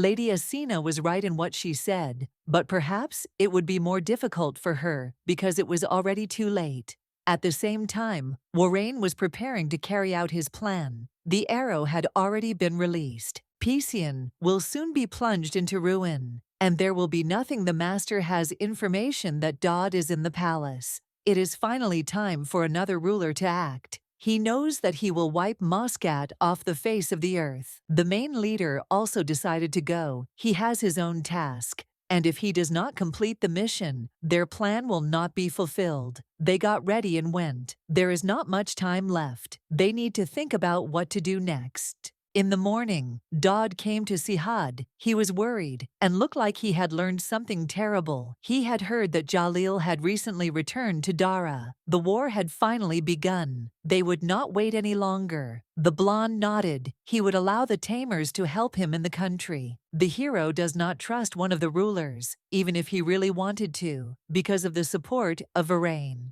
It will be difficult to cope alone. It was already clear the tamers will help stop the warriors. They are not specially trained for battles in the desert. The young man asked if Dodd wanted to take Karim with him. He confidently refused. It was better for his son to remain safe in the main city. A new residence had been prepared for Asina. Although Ian said that he had settled everything, his heart was still heavy. The girl began to understand more and more that if she returned back to Cromwell, she would never see Behai again. This thought ate her up, gradually, and more. She told herself many times that they could not be together. Even when the heroine remembers the man's face, everything seems to be in a fog.